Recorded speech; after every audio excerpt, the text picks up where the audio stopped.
On Christmas Day, while I stood at the stove cooking dinner for my entire family, I asked a simple question that would change my life forever. Did any official documents arrive at the house for me? My mother didn't even look up from her wine. Oh yes, they came last week, but we threw them away. The room went silent, except for the sound of something burning. Me, my entire future, burning. You threw them away. My voice was barely a whisper. My father actually laughed this deep, satisfied chuckle like he'd just won something. Absolutely. We read them first, of course. Then we made some calls. Then we threw them out. You're welcome. Those documents were the final verification for the biggest career opportunity of my life.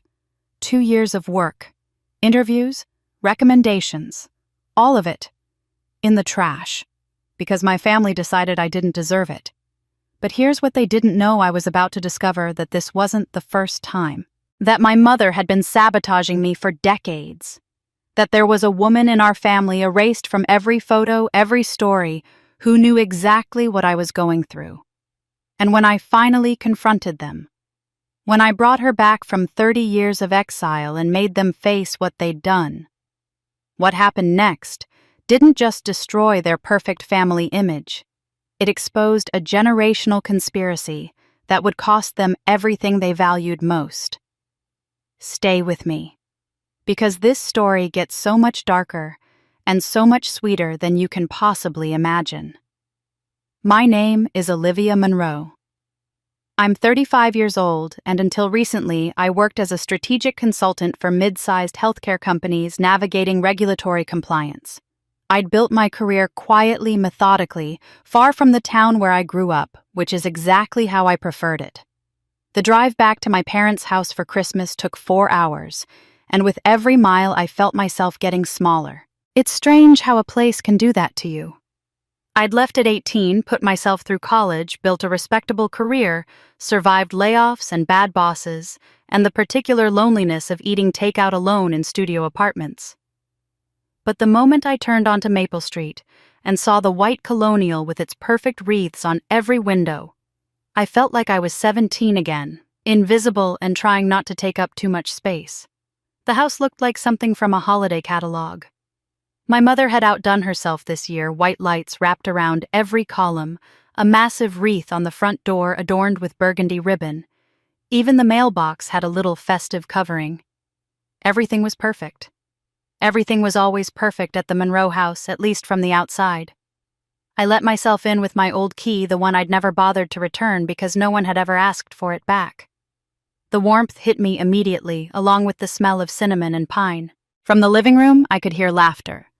My father's deep chuckle, my mother's delighted exclamation, and Rachel's voice carrying over both of them, animated and bright. Olivia! My mother appeared in the hallway, elegant in a cream cashmere sweater and perfectly creased slacks. She gave me the kind of hug that looked warm from a distance, but involved minimal actual contact. You made it. The guest room is ready for you. I wasn't sure if you'd remembered we're eating at 3, so I didn't hold anything for you. It was 2:15. I'd told her 3 times I'd arrive by 1. I'm here now, I said, keeping my voice light. Can I help with anything? Oh, would you? She brightened in that particular way that meant she'd been hoping I'd offer. The turkey needs basting every 20 minutes and I still have to get dressed properly. You know how it is. I knew how it was. I set my overnight bag at the foot of the stairs and headed to the kitchen, already untying the scarf from around my neck. Through the wide doorway I could see into the living room, where my father sat in his leather recliner, a scotch in hand, while Rachel perched on the ottoman beside him, showing him something on her phone. They were both laughing. The kitchen was a disaster of the controlled variety dishes everywhere, timers going off the turkey sitting in its roasting pan, looking dry around the edges. I washed my hands and got to work basting the bird, checking the potatoes, stirring the gravy that was beginning to stick to the bottom of the pan. Through it all, I could hear the conversation in the next room rising and falling like music I wasn't invited to join.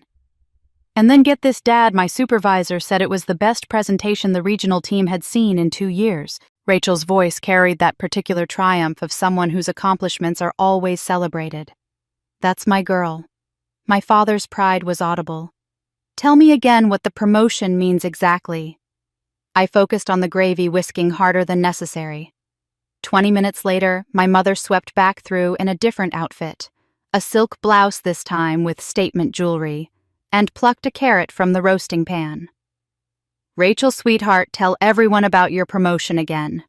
Olivia missed it." Rachel launched into the story with obvious pleasure. She'd been promoted to senior account coordinator at her marketing firm.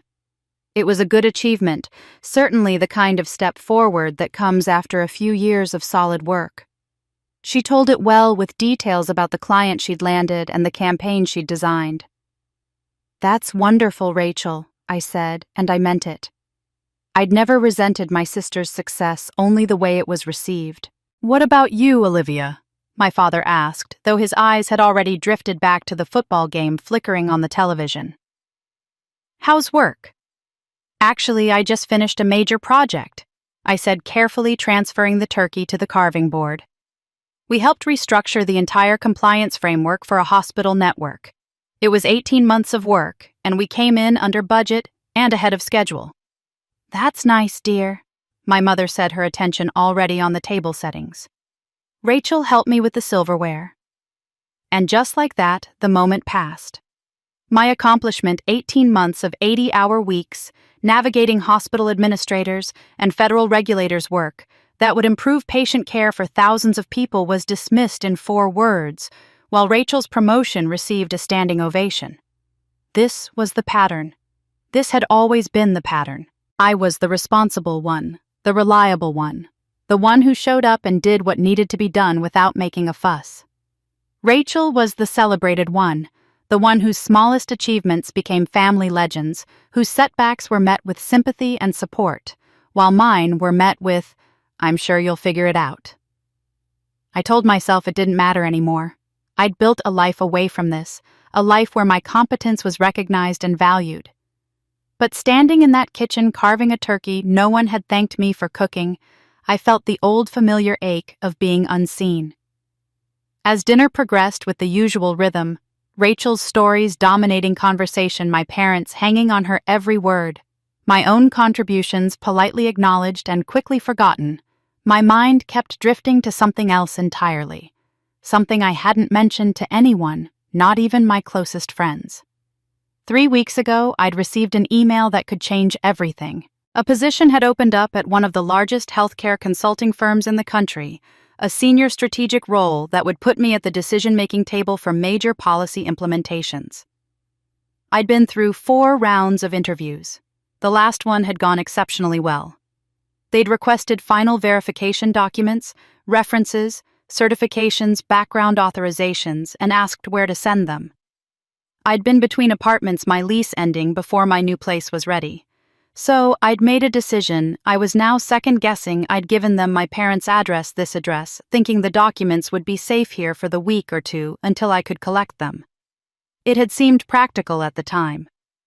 But now, sitting at this table watching the casual dismissal of everything, I achieved a cold feeling settled in my stomach.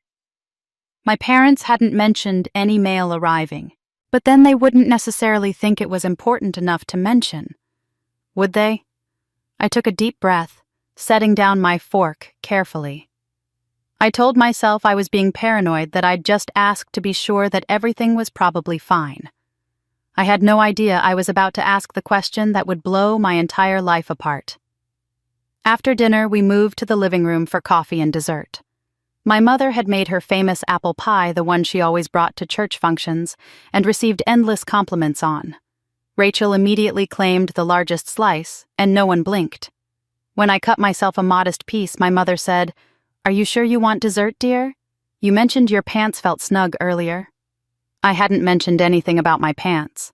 I sat in the corner armchair, my usual spot, the one no one else ever wanted, because it didn't face the television properly, and let the conversation wash over me. Rachel was talking about her New Year's plans, a trip to Cancun with friends from work. My parents were fascinated by every detail, asking about the resort, the excursions, whether she'd packed enough sunscreen. It was in that moment, watching my mother lean forward with rapt attention as Rachel described the swim-up bar, that I thought of my grandmother. She'd died when I was 23, and I hadn't thought about her much in recent years. But suddenly the memory arrived with startling clarity. I'd been home from college for Thanksgiving my senior year. I'd just told the family about a research opportunity in Boston, a prestigious position that would have meant staying on the East Coast after graduation instead of returning home. My parents had been quiet, their disapproval palpable, though never directly stated. Later, I'd found my grandmother on the back porch, wrapped in her wool coat, smoking one of the cigarettes she wasn't supposed to have. "They don't want you to go," she'd said, not looking at me. "I know." I'd sat down beside her, young enough to still think that acknowledging the tension might resolve it. "It's not because they think you'll fail, Olivia." She'd exhaled smoke into the November air. "Families sometimes aren't afraid of you failing. They're afraid of you not needing them anymore." I'd dismissed it at the time as the bitter observation of an old woman who'd never quite fit into the family dynamic herself. My grandmother had been a school teacher who'd never married until late in life, who'd lived alone in the city for decades before finally settling down with my grandfather in what everyone called a companionable arrangement, rather than a love match. She'd always seemed slightly apart from the rest of us, observing rather than participating. But now, 12 years later, her words echoed in my mind with the weight of prophecy. I watched my mother gaze at Rachel with uncomplicated pride, and I understood something I'd been too young to see back then. This wasn't about love or lack of it. It was about control, about keeping everyone in their assigned roles. Rachel was the one who needed guidance, who made dramatic mistakes and required rescue, who kept my parents essential and engaged. I was the one who figured things out alone, who never asked for help, who threatened to prove that their involvement wasn't actually necessary. "Olivia's always been so private," my mother said suddenly, pulling me back to the present. She was addressing my father, but speaking loudly enough for everyone to hear. "She probably doesn't have anything worth talking about anyway." She laughed, that light, dismissive laugh that was supposed to make the insult sound affectionate. Rachel smiled uncomfortably. My father didn't react at all, his attention on his phone. I kept my face perfectly neutral, years of practice allowing me to show nothing. But inside, something crystallized. That wasn't a joke. It wasn't even really an insult, not in the traditional sense. It was a statement of belief, a worldview casually articulated. Olivia is private, therefore her life is unremarkable. Olivia doesn't share, therefore there's nothing worth sharing. It was permission granted and revoked in the same breath I was permitted to exist quietly, to be stable and self-sufficient, but never to be exceptional enough to warrant attention or celebration. Because exceptional would mean independent, and independent would mean they weren't needed. The realization settled over me like cold water. This wasn't a family that hated me. Hate would have been cleaner, easier to identify and reject. This was a family that needed me to need them, and when I didn't, when I built a life and career without requiring their approval or assistance, it created a threat to their sense of purpose and control. My mother needed to be needed. My father needed to be the authority everyone deferred to. Rachel, whether she understood it consciously or not, needed to be the center of attention that kept everyone focused on something other than their own disappointments. And I, by simply being competent and independent, disrupted the entire system. Every time I succeeded without their involvement, it was a small rebellion. Every time I solved a problem alone, I proved I didn't require rescue. And in a family system built on the foundation of parental authority and filial dependence, my self-sufficiency wasn't a point of pride, it was a threat. The most dangerous prisons, I realized, are the ones that look like protection. The most insidious forms of control are the ones disguised as care. "We're just worried about you." "We're only trying to help." "We know what's best." Each phrase a brick in a wall that looks like shelter but functions as a cage. My grandmother had seen it. She'd tried to warn me, and I'd spent 12 years proving her right while telling myself I was simply being mature, being the bigger person, not making a fuss over small slights and casual dismissals. But they weren't small. They'd been building for 35 years, each one adding to the architecture of a life half lived, a voice half heard, an existence carefully managed to never upset the family equilibrium. I set down my coffee cup, my hand steady despite the chaos in my mind. My mother was laughing at something Rachel said, her whole face animated in a way it never was when speaking to me. My father was checking sports scores on his phone. The Christmas tree lights twinkled in the corner, casting everything in a warm, deceptive glow. And my eyes almost unconsciously drifted toward the kitchen, toward the stainless steel trash bin beside the counter, and a question began forming that I wasn't sure I wanted answered. After dinner, we moved to the living room for coffee and dessert.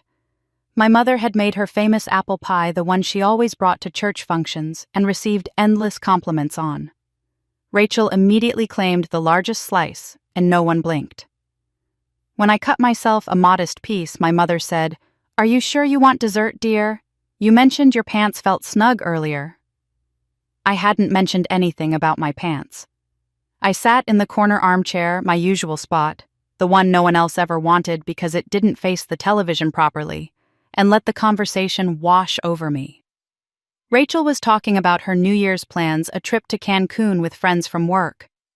My parents were fascinated by every detail, asking about the resort, the excursions, whether she'd packed enough sunscreen. It was in that moment, watching my mother lean forward with rapt attention as Rachel described the swim-up bar, that I thought of my grandmother.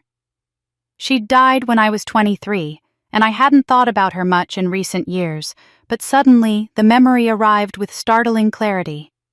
I'd been home from college for Thanksgiving my senior year.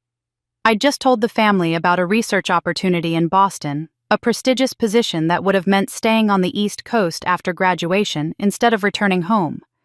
My parents had been quiet, their disapproval palpable, though never directly stated. Later, I'd found my grandmother on the back porch, wrapped in her wool coat, smoking one of the cigarettes she wasn't supposed to have. "They don't want you to go," she'd said, not looking at me. "I know." I'd sat down beside her, young enough to still think that acknowledging the tension might resolve it. "It's not because they think you'll fail, Olivia." She'd exhaled smoke into the November air. "Families sometimes aren't afraid of you failing. They're afraid of you not needing them anymore." I'd dismissed it at the time as the bitter observation of an old woman who'd never quite fit into the family dynamic herself. My grandmother had been a school teacher who'd never married until late in life, who'd lived alone in the city for decades before finally settling down with my grandfather in what everyone called a companionable arrangement, rather than a love match. She'd always seemed slightly apart from the rest of us, observing rather than participating. But now, 12 years later, her words echoed in my mind with the weight of prophecy. I watched my mother gaze at Rachel with uncomplicated pride, and I understood something I'd been too young to see back then. This wasn't about love or lack of it. It was about control, about keeping everyone in their assigned roles. Rachel was the one who needed guidance, who made dramatic mistakes and required rescue, who kept my parents essential and engaged.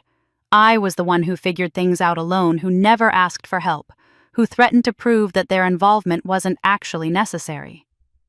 "Olivia's always been so private," my mother said, suddenly pulling me back to the present. She was addressing my father, but speaking loudly enough for everyone to hear. "She probably doesn't have anything worth talking about anyway." She laughed, that light, dismissive laugh that was supposed to make the insult sound affectionate. Rachel smiled uncomfortably. My father didn't react at all, his attention on his phone. I kept my face perfectly neutral, years of practice allowing me to show nothing. But inside, something crystallized. That wasn't a joke. It wasn't even really an insult, not in the traditional sense. It was a statement of belief, a worldview casually articulated. Olivia is private, therefore her life is unremarkable. Olivia doesn't share, therefore there's nothing worth sharing. It was permission granted and revoked in the same breath I was permitted to exist quietly, to be stable and self-sufficient, but never to be exceptional enough to warrant attention or celebration. Because exceptional would mean independent, and independent would mean they weren't needed. The realization settled over me like cold water. This wasn't a family that hated me. Hate would have been cleaner, easier to identify and reject. This was a family that needed me to need them. And when I didn't, when I built a life and career without requiring their approval or assistance, it created a threat to their sense of purpose and control. My mother needed to be needed. My father needed to be the authority everyone deferred to.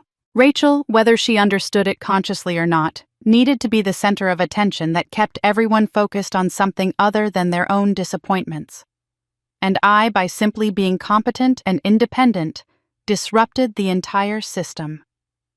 Every time I succeeded without their involvement, it was a small rebellion. Every time I solved a problem alone, I proved I didn't require rescue. And in a family system built on the foundation of parental authority and filial dependence, my self-sufficiency wasn't a point of pride, it was a threat. The most dangerous prisons I realized are the ones that look like protection. The most insidious forms of control are the ones disguised as care. We're just worried about you. We're only trying to help. We know what's best. Each phrase a brick in a wall that looks like shelter but functions as a cage. My grandmother had seen it. She'd tried to warn me. And I'd spent 12 years proving her right while telling myself I was simply being mature, being the bigger person, not making a fuss over small slights and casual dismissals. But they weren't small. They'd been building for 35 years, each one adding to the architecture of a life half-lived, a voice half-heard, an existence carefully managed to never upset the family equilibrium. I set down my coffee cup, my hand steady despite the chaos in my mind.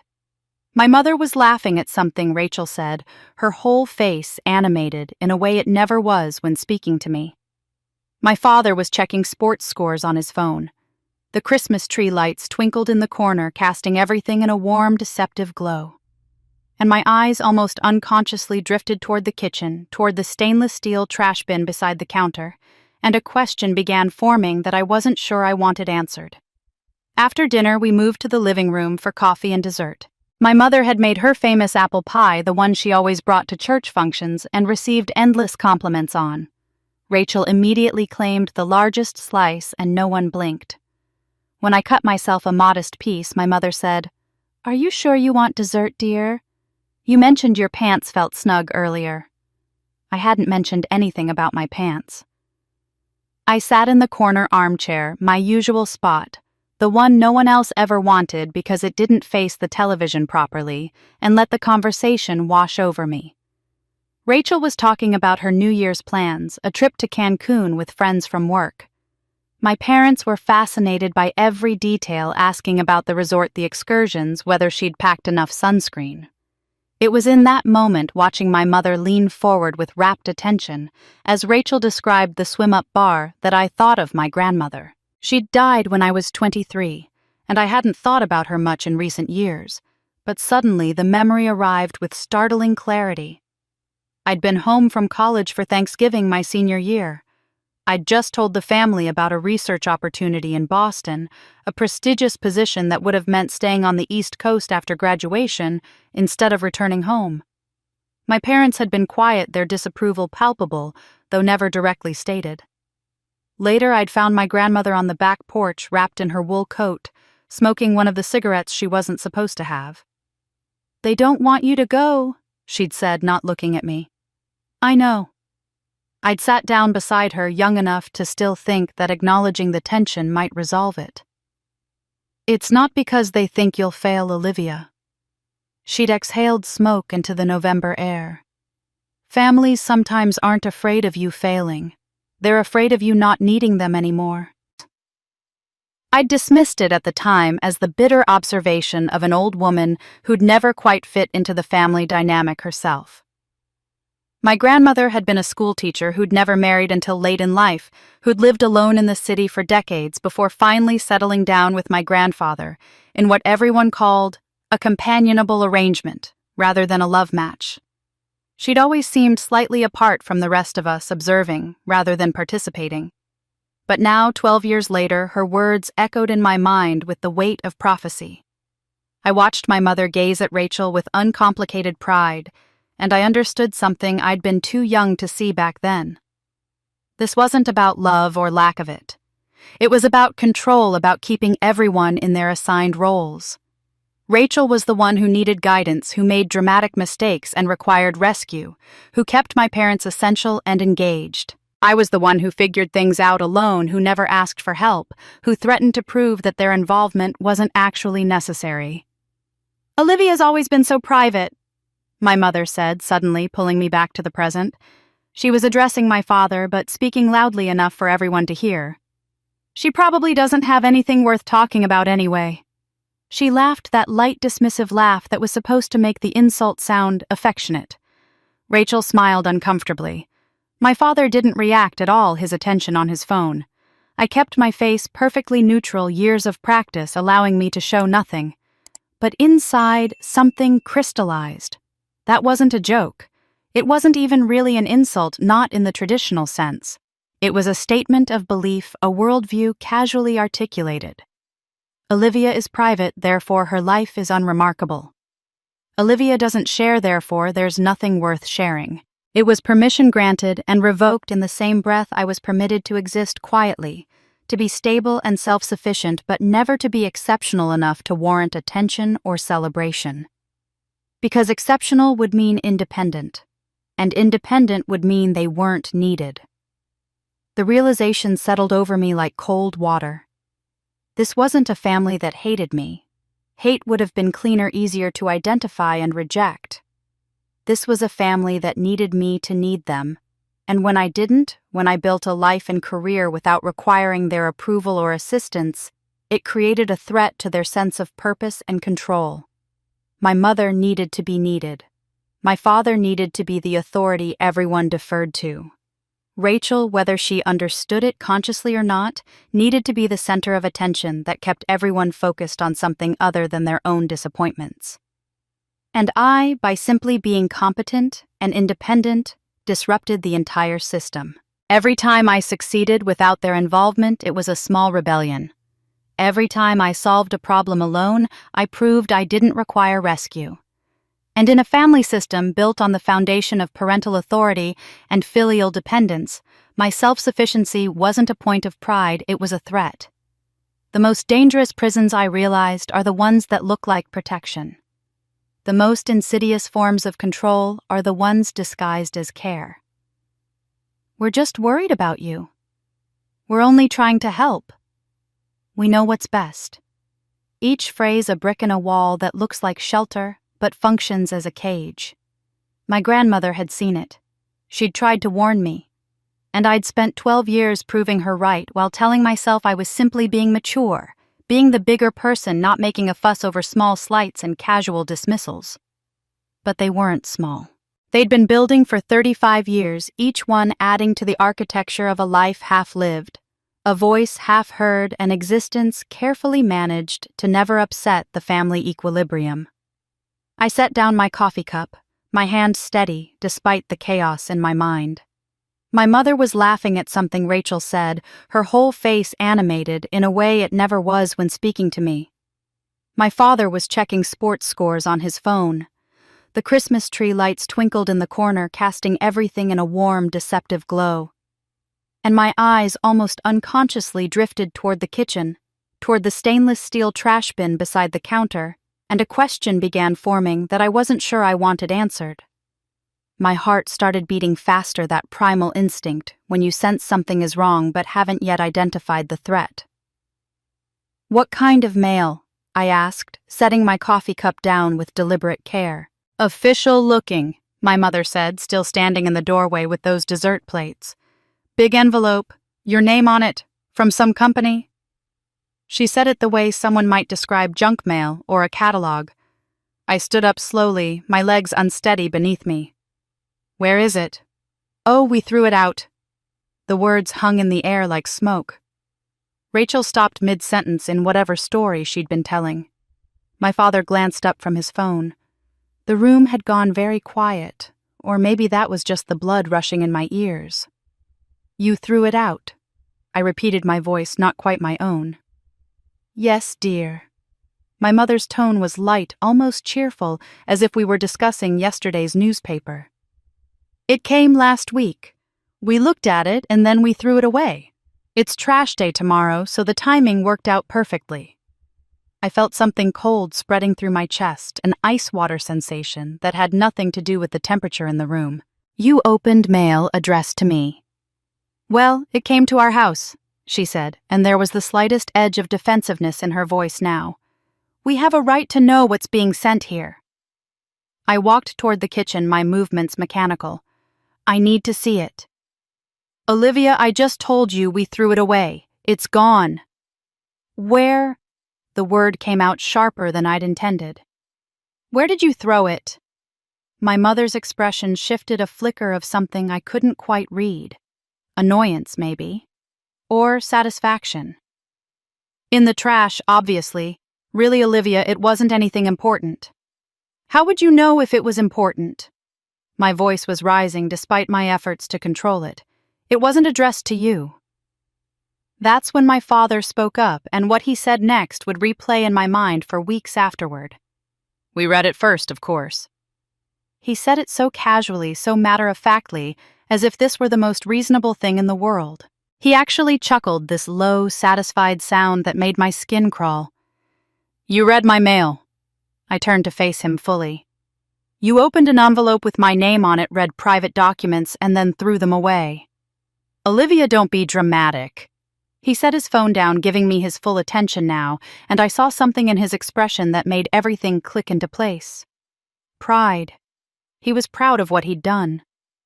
"That company had no business offering you a position that would take you even further away from family. We made some calls, asked some questions, and then we disposed of it. Frankly, you should be thanking us. That kind of job would have been completely inappropriate for someone in your situation." My situation? I could barely form words. "What situation is that exactly?" "A woman your age, unmarried, no real roots." He ticked off each point like items on a grocery list. "These big consulting firms, they'll use you up and spit you out. We were protecting you from making a mistake." The world seemed to tilt slightly. They hadn't just thrown away my mail. They'd read it, understood what it was, made phone calls, made some calls, he'd said, as casually as ordering pizza, and then deliberately destroyed it. This wasn't carelessness or even invasion of privacy. This was calculated sabotage. "Where's the trash?" My voice came out strange, hollow. "Olivia," my mother started. "Where is the trash?" Rachel had gone very still on the ottoman, watching this unfold with wide eyes. My mother gestured vaguely toward the kitchen. "In the bin by the counter, but really there's no point." I was already moving. The trash bin was stainless steel, the kind with a step pedal to open it. I pressed down and the lid swung up, revealing the usual Christmas detritus, crumpled wrapping paper, food scraps, discarded packaging. And there, visible near the top, a torn manila envelope. I pulled it out with shaking hands. The envelope had been opened neatly along the top edge, not ripped or torn in haste. Someone had taken care with it. My name was right there, printed clearly. Olivia Monroe. The return address showed Meridian Health Partners, their logo embossed in the corner. Inside the envelope, papers had been stuffed back carelessly. I pulled them out, spreading them on the kitchen counter despite the coffee grounds and pie crumbs that clung to them. The verification forms I'd been expecting. Reference authorization documents. A formal letter from the Director of Strategic Operations welcoming me to the next phase of the evaluation process. But the pages were out of order. Corners were folded and creased where someone had held them reading. There were fingerprints visible on one sheet, a coffee stain on another. These documents had been examined thoroughly, passed between hands, discussed. One page in particular made my stomach drop. It was the reference form, and someone, my father, I recognized the handwriting, had written notes in the margin. Too far from home. Inappropriate for her age. Check company stability. They hadn't just thrown this away on impulse. They'd spent time with it. They'd analyzed it, discussed it, made decisions about my life and my future while I was miles away, completely unaware. How long had the envelope sat in this house before they destroyed it? The postmark was dated 9 days ago. 9 days they'd had this information. 9 days they'd known about the opportunity that represented everything I'd been working toward. 9 days they'd spent deciding that I didn't deserve to even know it existed. "We were going to tell you eventually," my mother said from behind me. She'd followed me into the kitchen, was standing in the doorway with her arms crossed. "We just wanted to handle it first. You know how you get about these things, Olivia? You would have made it into something bigger than it was." I turned to look at her. This woman who'd given birth to me raised me and apparently felt entitled to control every aspect of my existence. "You made phone calls," I said slowly. "What calls?" My father appeared beside her, and that satisfied smile was still on his face. "Just to the company. To some of our connections who might know about their reputation. We asked around, did our due diligence, found out some concerning things about their turnover rate, their expectations of employees. It wouldn't have been a good fit." My hands were trembling as I clutched the stained, crumpled papers. How much, I wondered with growing horror, did they already know about my life? What else had they interfered with that I'd never discovered? I stood there in the kitchen holding the violated documents and felt myself splitting into two familiar versions of myself. One version knew exactly what I should do: swallow this, smooth it over, apologize for making a scene on Christmas, and leave tomorrow morning with dignity intact. Keep the peace. Be the bigger person. Don't ruin the holiday over something that was probably already ruined anyway. The other version wanted to scream. I'd been here before, standing at this exact crossroads, though never with stakes quite this high. Every time something went wrong in this family, every time I was dismissed or overlooked or casually damaged, I'd face the same calculation. Make a fuss and become the problem, or stay quiet and let it slide. And every single time I'd chosen silence, told myself it was maturity, convinced myself that rising above it was the noble path. But nobility, I was beginning to understand, was just another word for complicity. If I objected now, if I made this into the crisis it actually was, I knew exactly what would happen. I'd be the one who ruined Christmas. Not them for opening my mail and sabotaging my career. Me for having the audacity to be upset about it. My mother would cry. My father would become stern and disappointed. Rachel would roll her eyes and make comments about how I always had to make everything about me.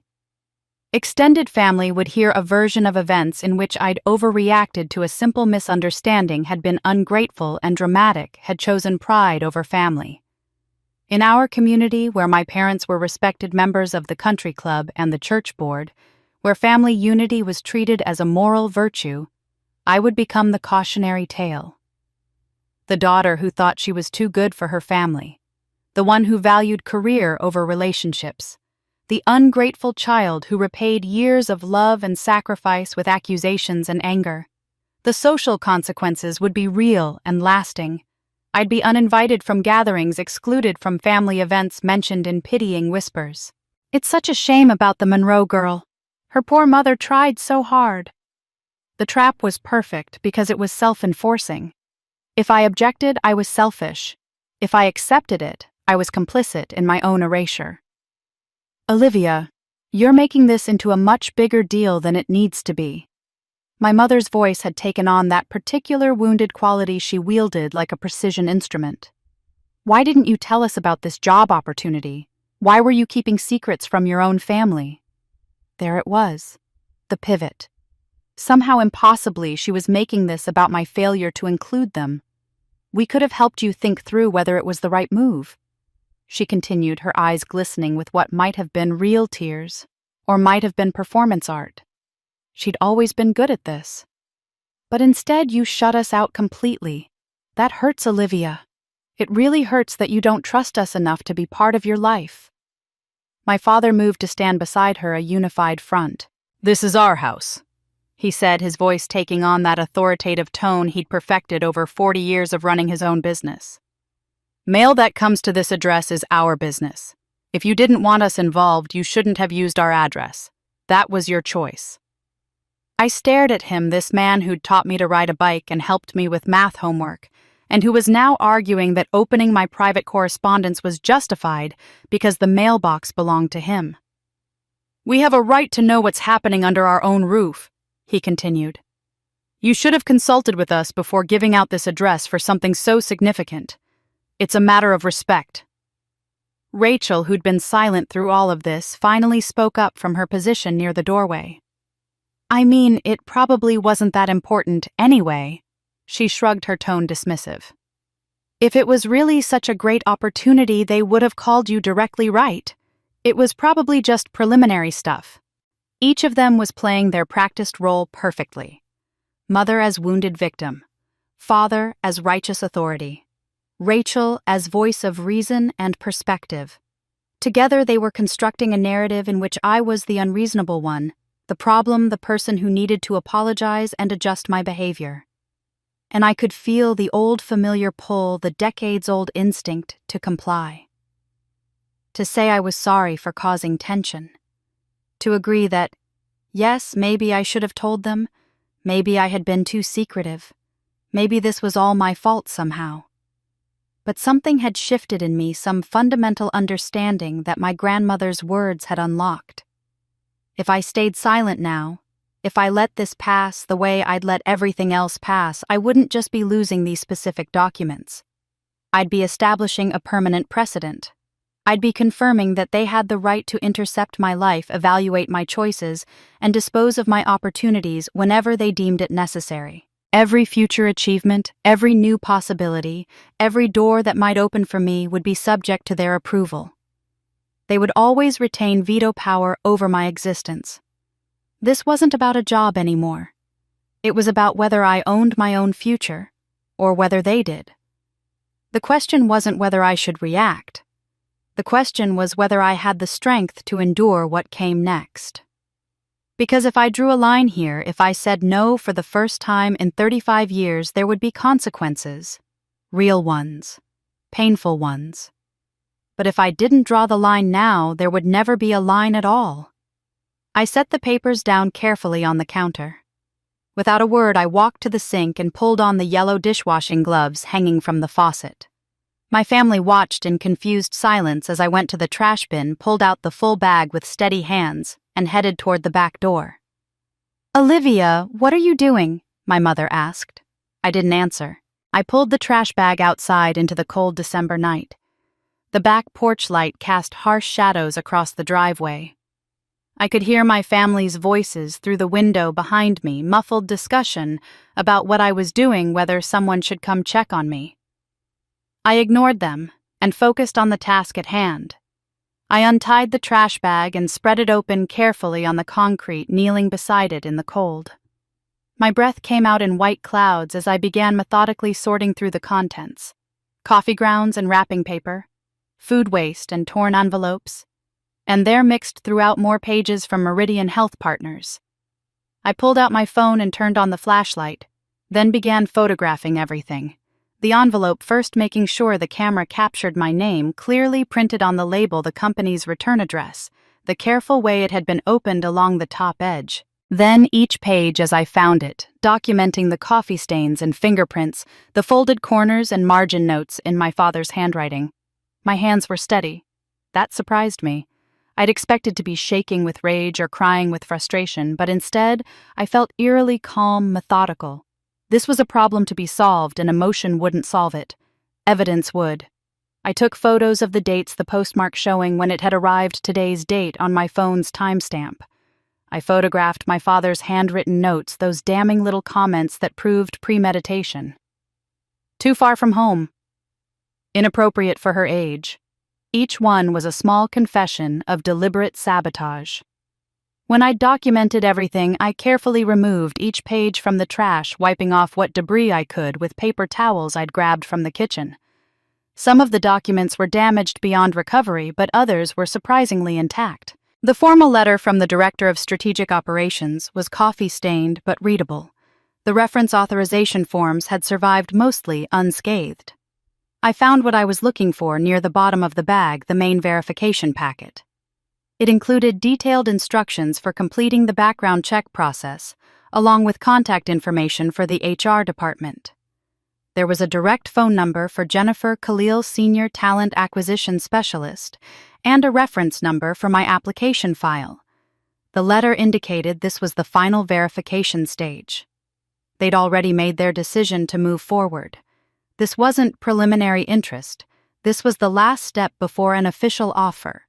The timeline mentioned in the letter suggested they expected these documents back within 10 business days of receipt. I checked the postmark again. The envelope had arrived 9 days ago. That gave me 1 day, maybe 2 if I was lucky, before they moved on to other candidates. The opportunity wasn't dead. Not yet. But the window was closing fast. I went back inside through the kitchen door. My family had moved into the living room, their voices low and urgent. I walked past them without speaking, went upstairs to the guest room and closed the door. My laptop was in my overnight bag. I pulled it out, sat on the bed and opened my email. The original message from Meridian was still there, sent 3 weeks ago, professional and encouraging. I pulled up Jennifer Khalil's contact information and stared at the phone number. It was 8:45 on Christmas night. No one would be in the office. But I could leave a message, and I needed to do it now while I still had the clarity that came from controlled anger rather than the paralysis that would come later. I dialed the number on my personal cell phone, the one my parents didn't have access to. It rang twice and went to voicemail as expected. "Hello, Ms. Khalil. This is Olivia Monroe, application reference number MHP2847. I'm calling regarding the verification documents sent to my temporary address." I kept my voice level, professional, stripped of emotion. "I need to inform you that those documents were intercepted and destroyed before I could receive them. I've recovered what I could and photographed the materials for your records. I'd like to discuss how to proceed with completing the verification process. I can be reached at this number. Thank you." I hung up and immediately sent a follow-up email with the same information attaching the clearest photos of the recovered documents. No drama, no blame, just facts and a request for guidance. Then I called the main Meridian number, knowing I'd get an automated system. I navigated through the options until I reached the HR department's after-hours line and left another message, more detailed this time, explaining the situation with the same careful neutrality. I was laying groundwork, creating a paper trail, establishing that I was competent, responsive, and professional regardless of what my family might have told them. Because it was increasingly clear that my father's comment about making some calls hadn't been idle. If they'd contacted the company, if they'd said things to undermine me, I needed to get ahead of that narrative. I sat on the bed, phone in hand, and felt the first real fear creep in. What had they said? How much damage had they done? My phone rang at 9:30 the next morning, a number I didn't recognize with a Boston area code. I answered on the second ring. "Ms. Monroe, this is Jennifer Khalil from Meridian Health Partners. I got your messages." "Thank you for calling back," I said, relief flooding through me. "I apologize for the unusual circumstances." "Ms. Monroe," she interrupted gently, and something in her tone made my stomach drop. "We did receive some phone calls over the past week, from people identifying themselves as family members." I closed my eyes. "I see." There was a pause on the other end of the line, longer than comfortable. When she spoke again, her voice was careful, measured. "We'll need to verify some things about your family situation." "What exactly did they say?" I asked Jennifer Khalil, my voice tight, despite my efforts to keep it steady.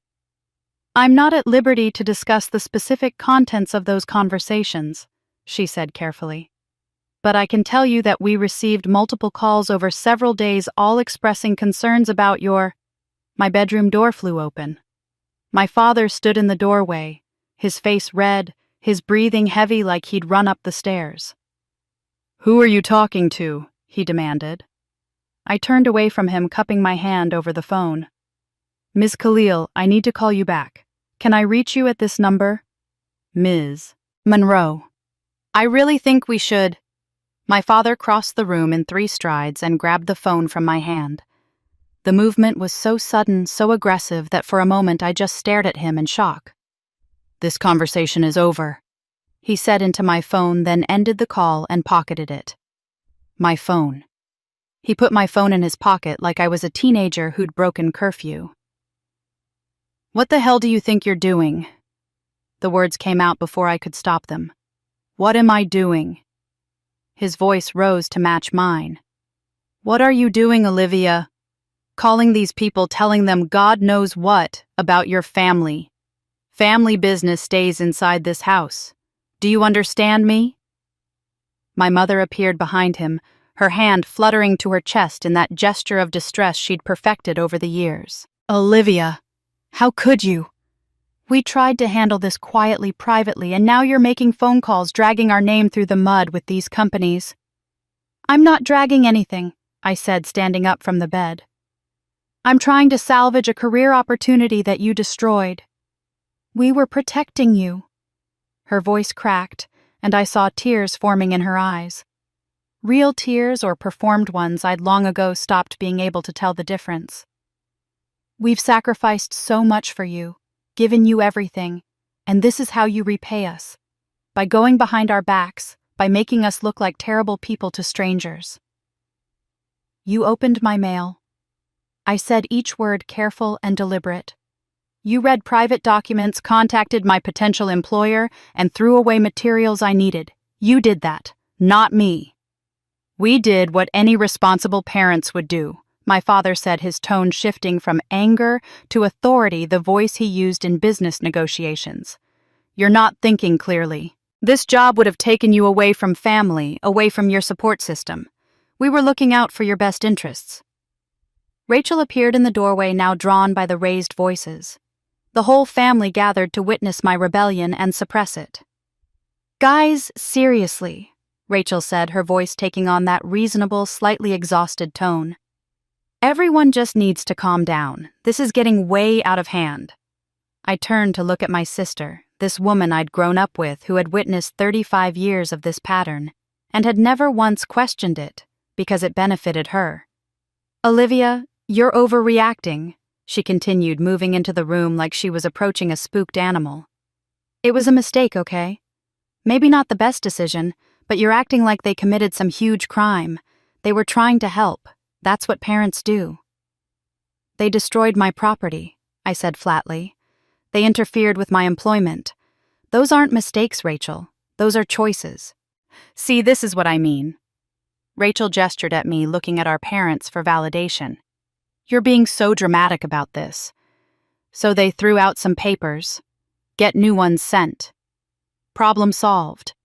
But instead, you're up here making phone calls on Christmas, probably saying terrible things about mom and dad to complete strangers, making this whole big production. I didn't say anything terrible, I interrupted. I stated facts.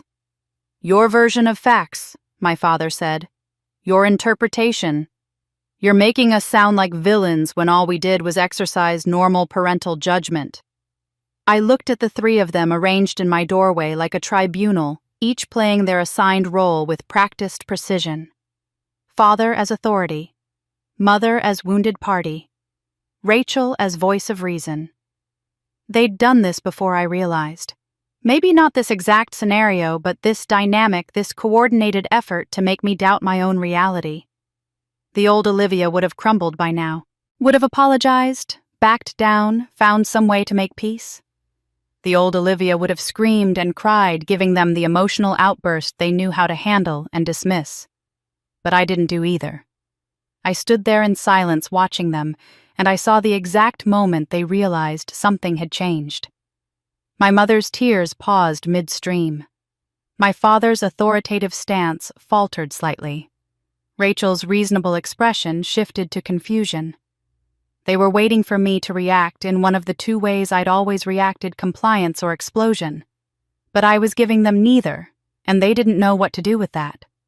The silence stretched out uncomfortable and strange. My father shifted his weight. My mother dabbed at her eyes with a tissue. Rachel looked between all of us, clearly uncertain how to proceed. Finally, I spoke, my voice quiet, but absolutely clear. I need my phone back. I have calls to make. Olivia, I really don't think, my mother started. I'm not asking what you think. I held out my hand toward my father. I'm also not asking for permission. I'm informing you of what I'm going to do. There's a difference. My father didn't return my phone. Instead, he looked at my mother, some unspoken communication passing between them, and they both left the room. Rachel lingered in the doorway for a moment, opened her mouth as if to say something, then followed them downstairs. I heard the murmur of their voices below, too quiet to make out words, but intense enough to carry tone. They were strategizing. I recognized that particular pitch of conversation.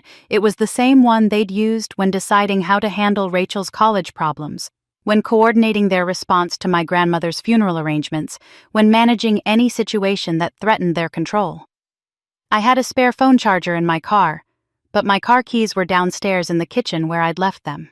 My laptop was here, though, and I used it to email Jennifer Khalil again, apologizing for the interruption and requesting a time to continue our conversation. I used my personal email, not the one my family knew about. For the next 2 days, I stayed mostly in the guest room. The house had taken on a strange quality, superficially normal, but with undercurrents of tension running through every interaction. My mother made breakfast each morning, setting out plates with exaggerated care.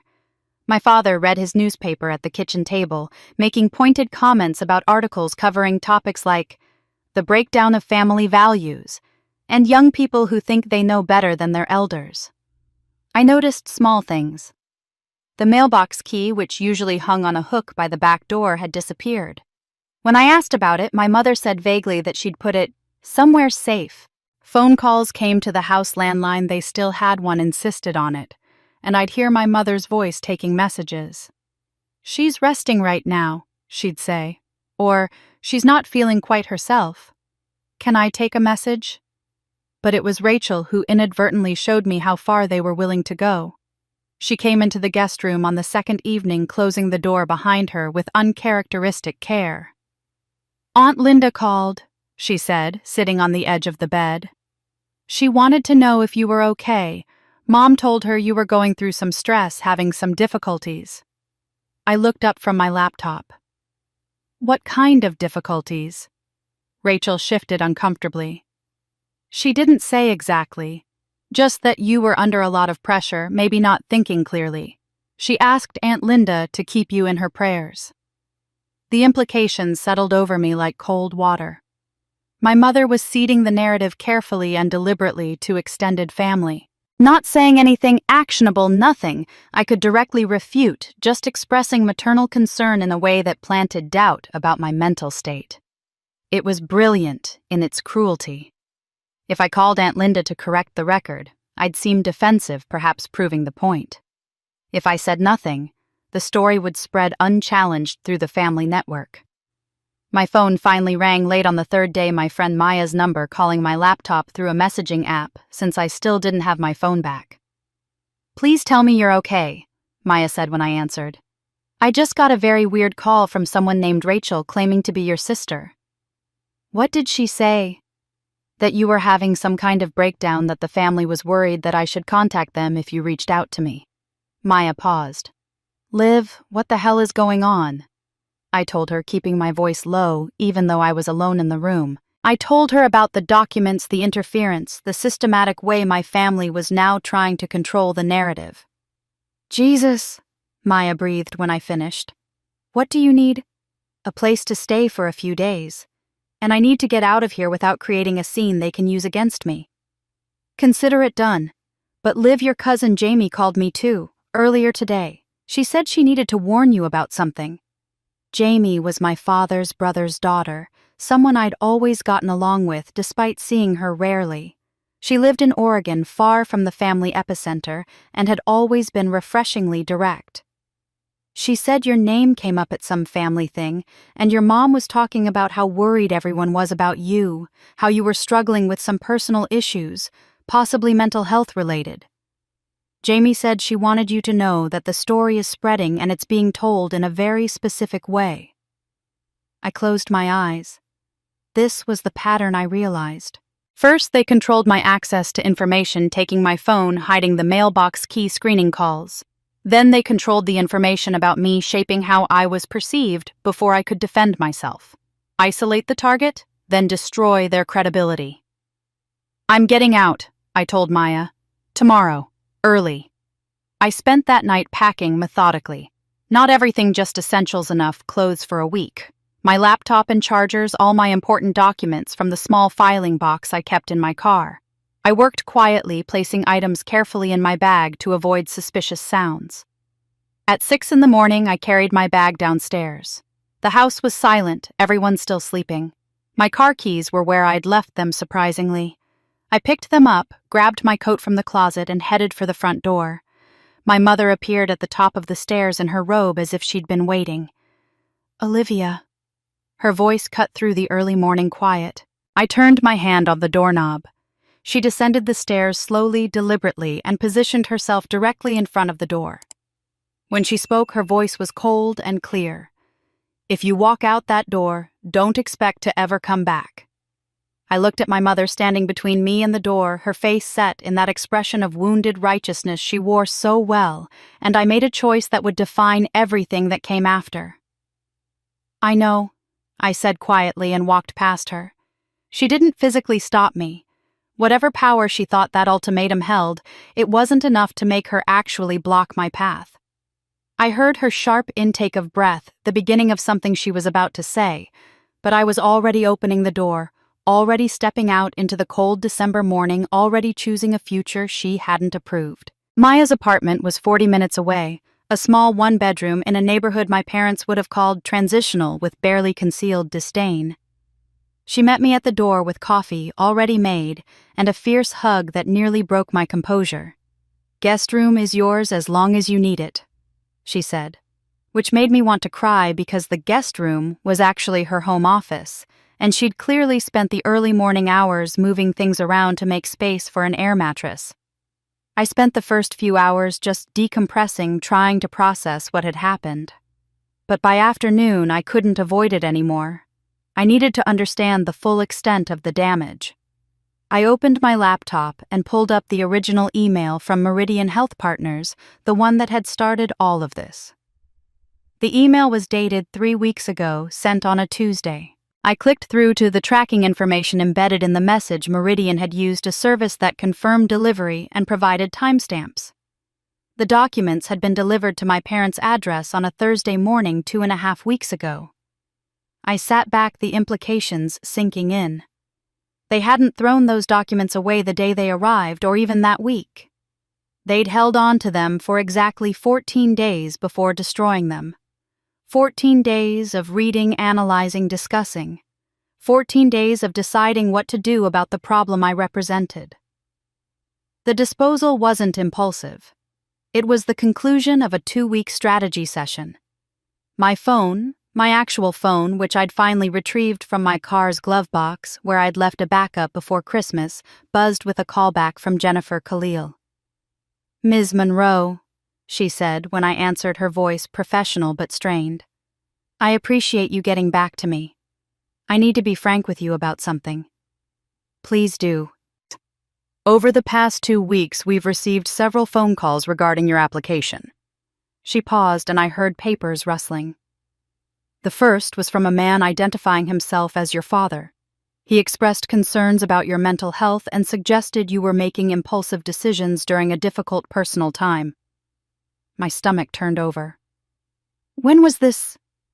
12 days ago, the day after your documents were delivered according to our records." Another pause. "Your mother called 3 days later. Similar message, but she focused more on family obligations you were neglecting, suggested you were distancing yourself from people who care about you. Then someone named Rachel called twice, once claiming to be your sister and once claiming to be a family friend who'd known you since childhood." 4 calls. 4 separate, coordinated attempts to undermine me.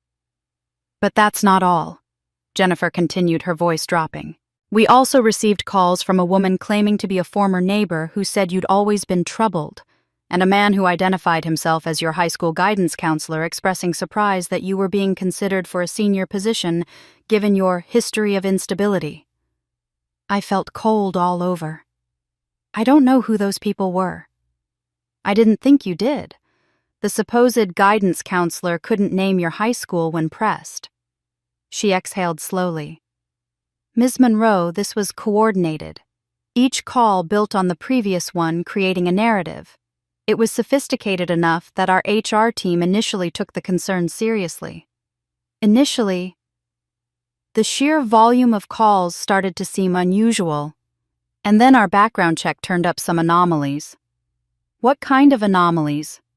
Your professional references were impeccable glowing, actually. But when we did the standard online review, we found some concerning comments on industry forums and under your LinkedIn profile.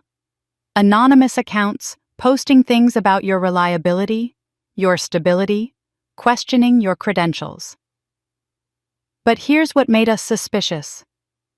Those comments were all posted within a very narrow time frame, all within the last 10 days, and they contained specific details that seemed designed to correlate with the phone calls we'd received. Someone in my family, or multiple someones, had created fake accounts to poison my professional reputation online. They'd thought of everything covering multiple angles of attack. I Googled myself yesterday. I said, my voice barely above a whisper. I found some of those comments. I didn't recognize the usernames, but they knew things. Details about my background that aren't public information. That's what made us suspicious, Jennifer said. The level of detail suggested inside information, but the timing and coordination suggested a campaign rather than genuine concerns from your professional network. I was shaking now, not from fear, but from the sheer scope of what I was discovering. This wasn't just throwing away some documents. This was a systematic, multi-pronged assault on my career and reputation executed over 2 weeks with military precision. Ms. Monroe, Jennifer said, and something in her tone made me grip the phone tighter. We actually recorded those calls. It's our policy for all employment-related inquiries. Would you like to hear them? I told Jennifer I needed time to think before listening to the recordings. The truth was, I wasn't sure I could handle hearing my family's voices calmly explaining to strangers why I was unstable, unreliable, unfit for professional responsibility. Not yet. Not while I was still trying to process the scope of what they'd done. I understand, Jennifer said, but Miss Monroe, I need to be transparent with you. The situation has created complications.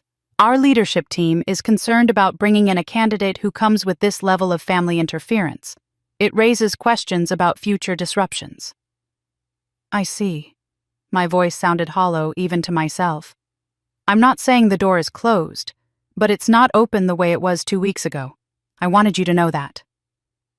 After she hung up, I sat in Maya's small living room and stared at my laptop screen.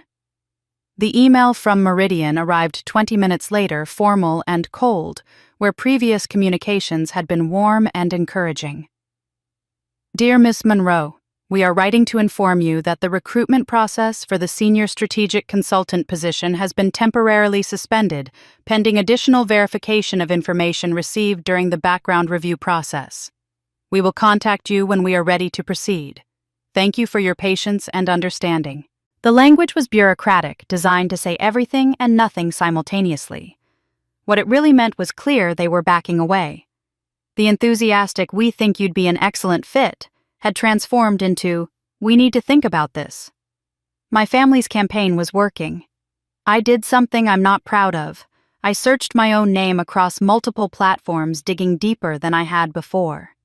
The comments were there, scattered across LinkedIn industry forums, even a Reddit thread discussing healthcare consulting careers. Anonymous accounts newly created, all posting within the last 10 days. Worked with Olivia Monroe briefly. Smart, but unreliable under pressure. I've heard she has some personal issues that affect her professional judgment. Monroe talks a good game, but I'd be careful about putting her in any high-stakes role. Each comment was carefully crafted to sound like genuine professional concern. Plausibly deniable, impossible to definitively trace, and devastatingly effective. My phone rang. My mother's number. I almost didn't answer, but something made me pick up. "Olivia, sweetheart." Her voice was warm, conciliatory, with just a hint of maternal worry. "We've been so concerned about you. Are you somewhere safe?" "I'm fine, Mom. Your father and I have been talking, and we realize we may have handled things poorly."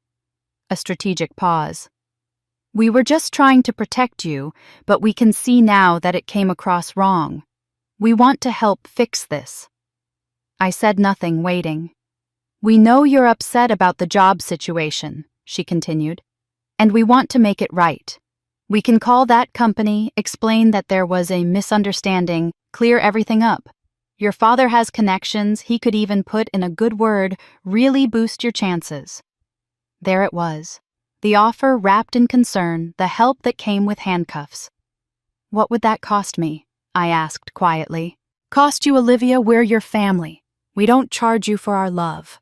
She laughed, a light sound that probably sounded genuine to anyone who didn't know her well. But we do think it would be good for you to come home for a few days, just to rest, to let us take care of you while you figure things out. And maybe in the future we could be more involved in these big decisions. You know the way families are supposed to be involved.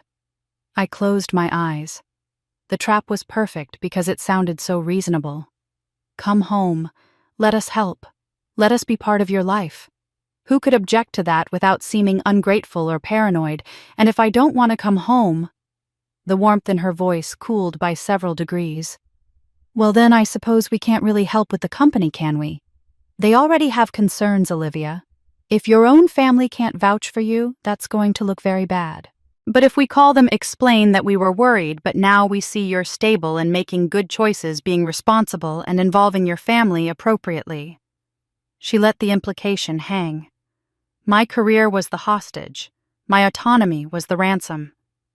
I need to think about it, I said. Don't think too long, sweetheart. These opportunities don't wait forever. After she hung up, I sat in the growing darkness of Maya's apartment and stared at my phone. The email from Meridian was still open on my laptop, that cold corporate language staring back at me. Temporarily suspended. The professional euphemism for, we're reconsidering whether you're worth the trouble. I thought about my mother's offer. How easy it would be to accept it, to let them make their phone calls, to go home and apologize and promise to be a good daughter who consulted her family on all major decisions. They'd probably even be genuine in their help, at least initially. And the job, I could still get the job. Everything I'd worked for could still happen. All I had to do was give them permanent veto power over my life. I thought about the recordings Jennifer had mentioned. My family's voices professionally explaining my inadequacies to strangers. The coordination, the premeditation, the sheer calculated cruelty of systematically destroying my reputation while acting like concerned relatives. And I thought about the alternative. Standing my ground, telling the truth, and potentially losing everything anyway, because who wants to hire someone who comes with family drama? Maya came home from work to find me sitting in the dark laptop glowing in front of me, phone in my hand. Liv, she said carefully. You okay? I looked up at her, this friend who'd opened her home without hesitation, who'd believed me without question. I don't know, I said honestly. Was telling the truth a mistake? Maya answered my question with typical directness. No, telling the truth is never a mistake. Living with the consequences might suck, but the truth itself isn't the problem. I wanted to believe her. I spent the next 2 days in a fog of anxiety, checking my email obsessively, jumping every time my phone rang. Meridian didn't contact me. My family called 3 more times. I didn't answer. On the 3rd morning, I received an unexpected email from an address I didn't recognize. The subject line read simply, Your grandmother's friend. Dear Olivia, my name is Eleanor Hartwick. I was a close friend of your grandmother Ruth for over 40 years. I've heard through some mutual acquaintances that you're going through a difficult time with your family. I knew your grandmother well enough to know she would want someone to reach out to you. If you'd like to talk, I'd be happy to meet for coffee. No pressure, no agenda. Just someone who knew Ruth and knows a bit about your family history. Eleanor. I stared at the email for a long time. Eleanor Hartwick. The name was vaguely familiar, something from childhood maybe mentioned in passing. I had a fuzzy memory of an elegant older woman at my grandmother's funeral, someone who'd stood apart from the main family grouping. I wrote back agreeing to meet, and 2 days later I found myself at a small cafe in a part of town I didn't know well. Eleanor was already there, sitting at a corner table with 2 cups of tea already ordered. She was in her mid-70s, I guessed, with silver hair cut in a sleek bob and sharp blue eyes that missed nothing. "Olivia." She stood to greet me, and her handshake was firm and warm. "Thank you for coming. I wasn't sure you would." We sat down, and for the first few minutes we engaged in the careful small talk of strangers feeling each other out. She asked about my drive. I asked about her neighborhood. But gradually the conversation shifted. "Your grandmother talked about you often," Eleanor said, wrapping her hands around her teacup. "Especially in the last few years of her life. She worried about you."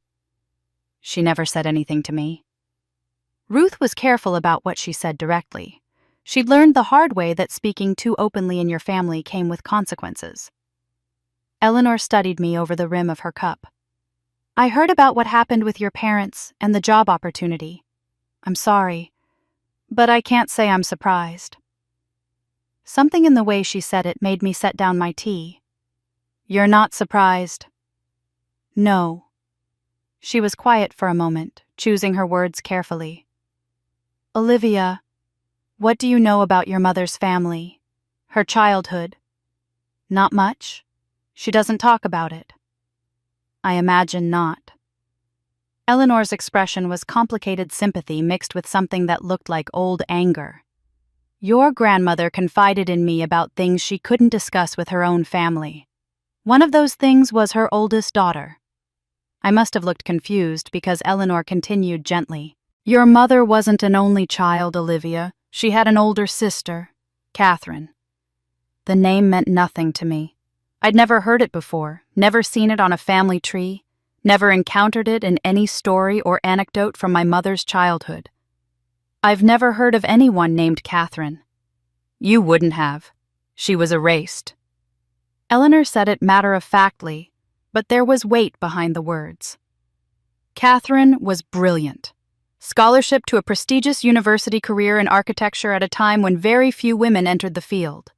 She designed buildings that are still standing today, won awards. But she did all of it independently without family approval or support." I felt something cold settling in my stomach. "What happened to her?"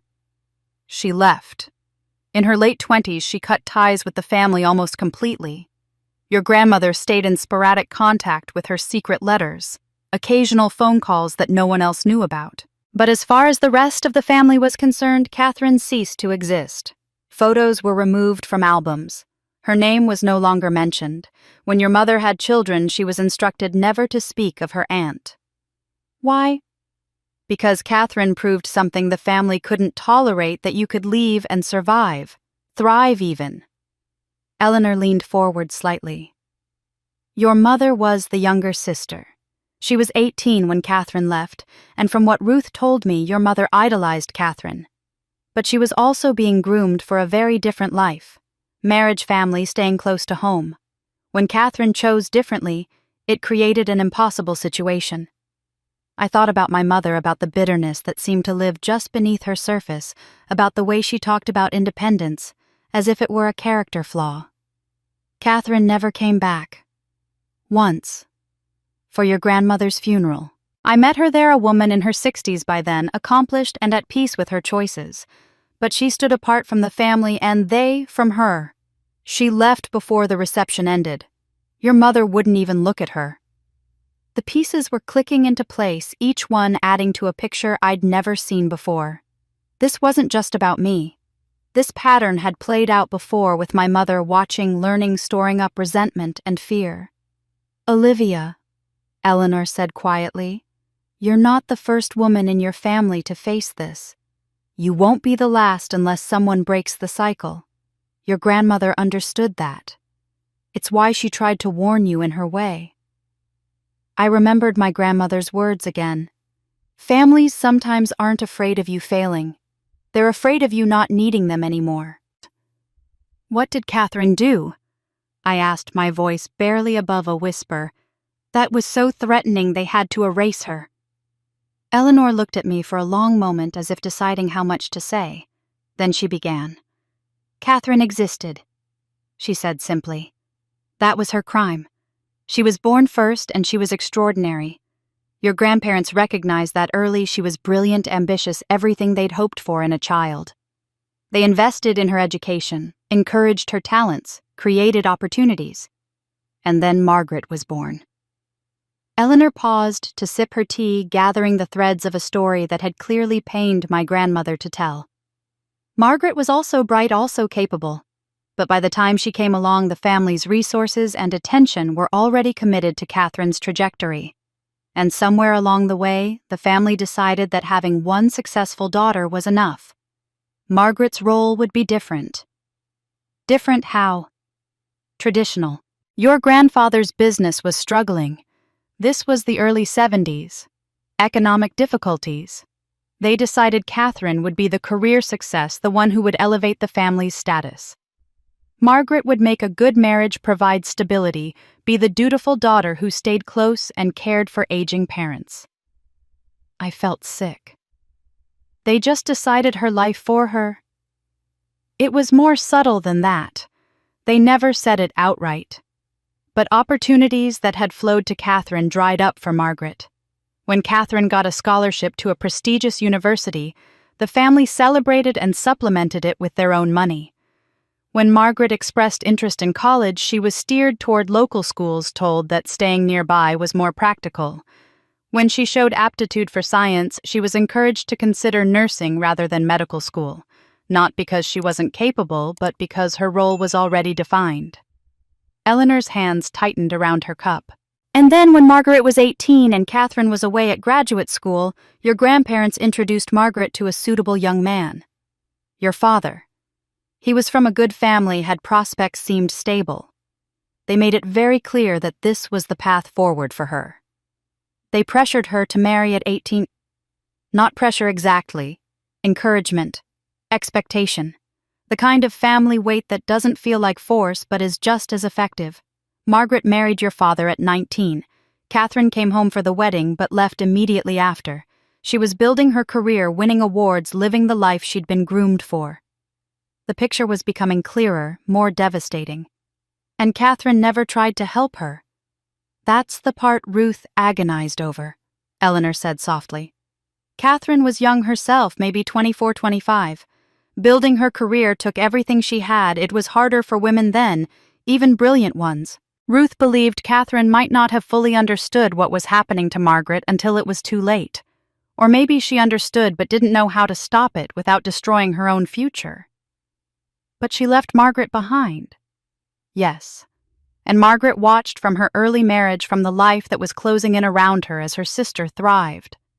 Catherine sent letters occasionally, photos of buildings she'd designed, news of awards and recognition. Each one was like a knife for Margaret.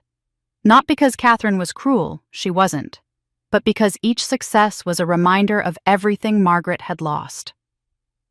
I thought of my mother, the edge of bitterness in her voice, when she talked about independent women, the way she undermined every achievement of mine that suggested self-sufficiency.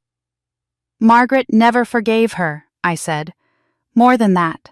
She came to believe that Catherine's independence had been selfish, that choosing her own path had been a betrayal of family. And over the years, as Margaret's own resentments grew, a marriage that was functional but not fulfilling, talents that withered from disuse, a life lived for others rather than herself, she reconstructed the narrative. Catherine became the villain in her own story, the selfish sister who abandoned her family for personal glory. And when she looks at me, she sees Catherine. Eleanor finished the thought I couldn't quite articulate. Your independence, your quiet competence, the way you've built a life without needing constant family involvement, it's everything she watched her sister do. Except this time she has power.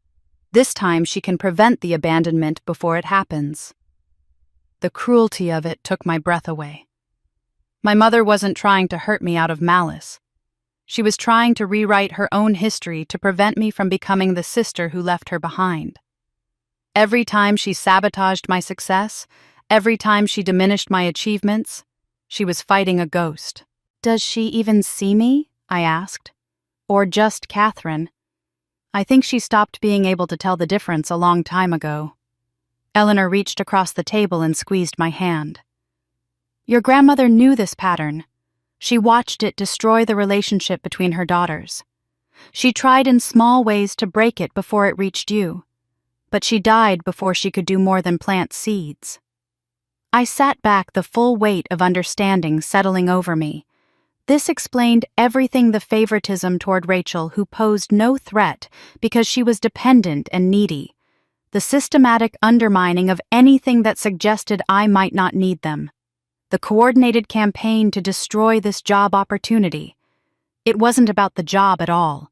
It was about preventing me from proving I could leave and survive.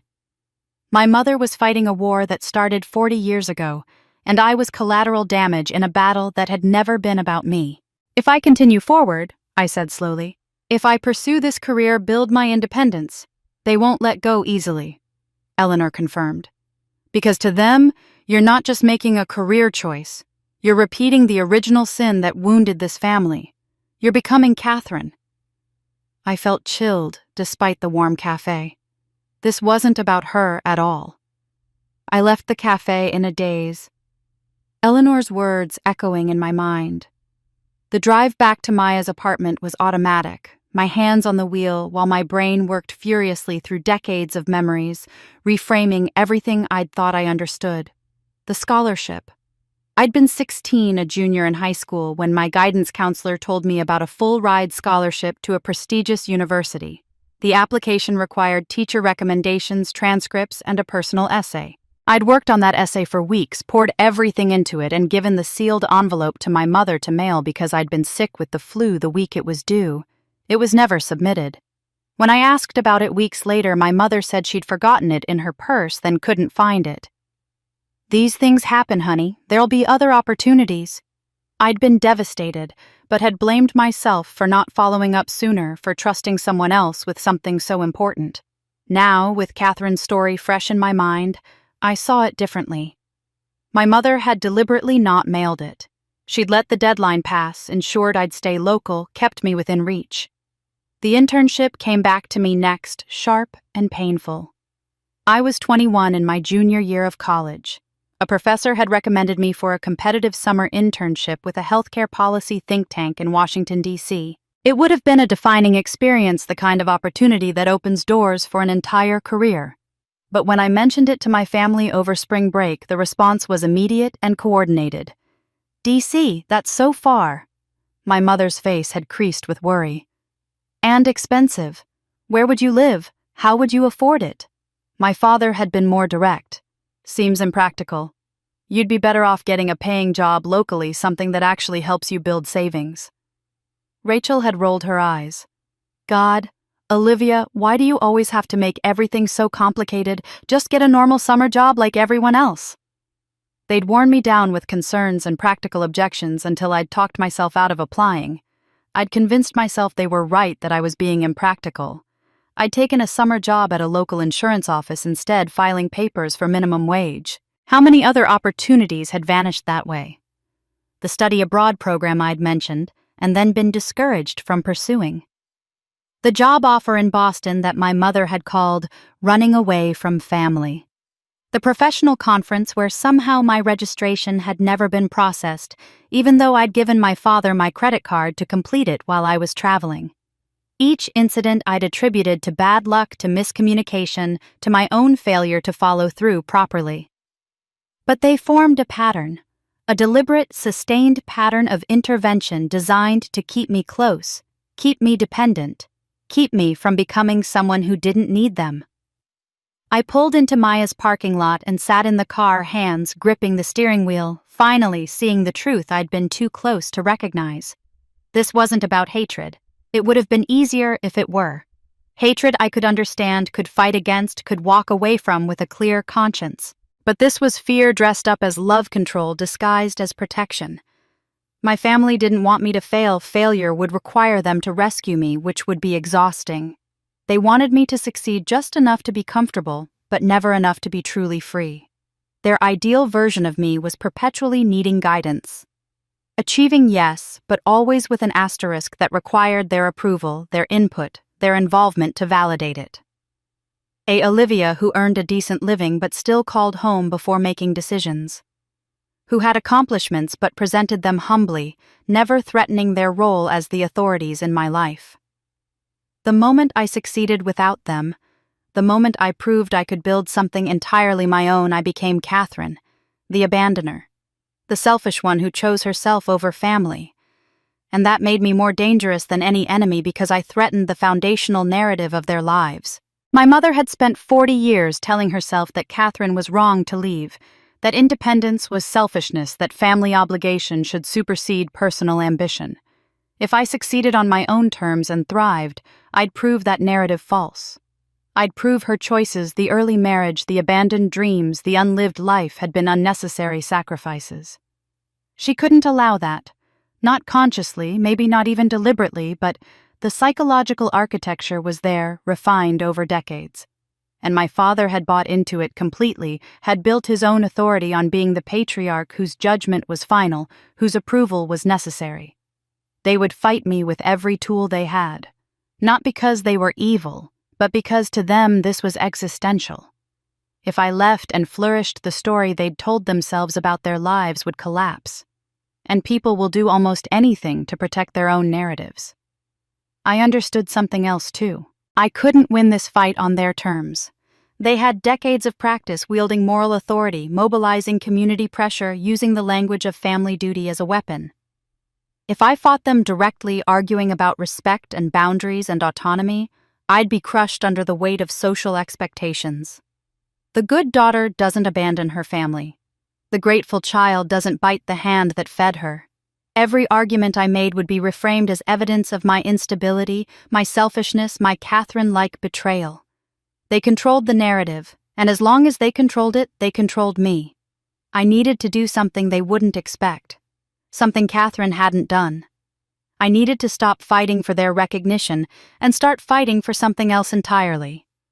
My phone buzzed with another call from my mother's number. I stared at it, a dangerous question forming in my mind. What happens if I remove myself from their story completely? I didn't answer my mother's call. But over the next 3 days, I began to understand the scope of what not answering would cost me. The first sign came from my cousin Jamie in Oregon, the one who'd warned me about the narrative spreading. She called again, her voice tight with discomfort. "Liv, I need to tell you something. Your mom called my mother last night. Talked for over an hour about how worried she is about you." "What did she say?" "That you've been under tremendous stress. That you've made some uncharacteristic decisions lately. That you've become distant and secretive, pulling away from people who love you. She said you're rejecting help from the family, and she's scared you're heading for some kind of breakdown." Jamie paused. She cried. My mom was really affected by it. Every word was technically true. I had been under stress. I had made decisions my family considered uncharacteristic, like refusing to accept their control. I had become distant by leaving their house. And I was rejecting their help that came with strings attached. But the way it was framed created a completely different picture. Not a woman setting boundaries, but a woman in crisis. "She's doing this with everyone, isn't she?" I asked. "Your mom? Yeah. I've heard from 3 other cousins in the last 2 days. She's making the rounds, Liv, and people are listening." Over the next week, the reports kept coming. My mother had been seen at church dabbing at her eyes while talking with the pastor's wife. She'd stopped by the country club where several family friends were members, speaking in hushed, pained tones about her concerns for her daughter's mental health. She'd called neighbors, distant relatives, even my father's business associates who had daughters of their own. The message was always carefully calibrated. Never outright lies, just strategic truths arranged to create maximum impact. She was the suffering mother. I was the troubled daughter who couldn't see I needed help. Maya showed me a Facebook post from one of my mother's church friends that made my stomach turn. "Please keep Margaret Monroe in your prayers. She's going through such a difficult time with her daughter's struggles. What a blessing to see a mother's love persevere even when it's not appreciated." The comments were full of sympathy. "Praying for you, Margaret? Ungrateful children are so painful. You're such a strong woman for handling this with grace." My mother had positioned herself as the victim. And to the community, especially the older women in my parents' social circle who valued family cohesion above almost everything else, her performance was devastatingly convincing. She was living their worst nightmare, the devoted mother whose successful child had turned against her. If I tried to defend myself now, if I explained about the destroyed documents and the interference campaign, I'd sound exactly as unstable as she'd suggested. Paranoid, aggressive, unable to accept that her parents were just concerned. The narrative was set. I'd lost before I'd even realized we were fighting on this battlefield. Then Rachel called. Not my mother, not my father, Rachel, the neutral party. Liv, we need to talk. Her voice was serious but not unkind. This whole situation has gotten completely out of hand. Mom is a wreck, Dad is furious, and you're off living God knows where, and everyone is just miserable. Rachel, just hear me out, okay? I talked to them and we came up with a solution. A real one, not just more fighting. Despite myself, I listened. Come home for a few weeks. Just temporarily while you figure things out. You can stay in your old room, have some space, but be around family. We could all do some counseling together, like family therapy, work through this communication breakdown. It sounded so reasonable when she said it like that. Communication breakdown. As if the problem was that we weren't understanding each other, rather than that they'd sabotaged my career. And the job situation, Rachel continued. Mom and Dad said they'd be willing to call Meridian. Explain that there was a big misunderstanding, that everyone was stressed and maybe overreacted. They could clear things up, Liv. They have connections. They could really help. There it was, the carrot. But Rachel's tone became more serious.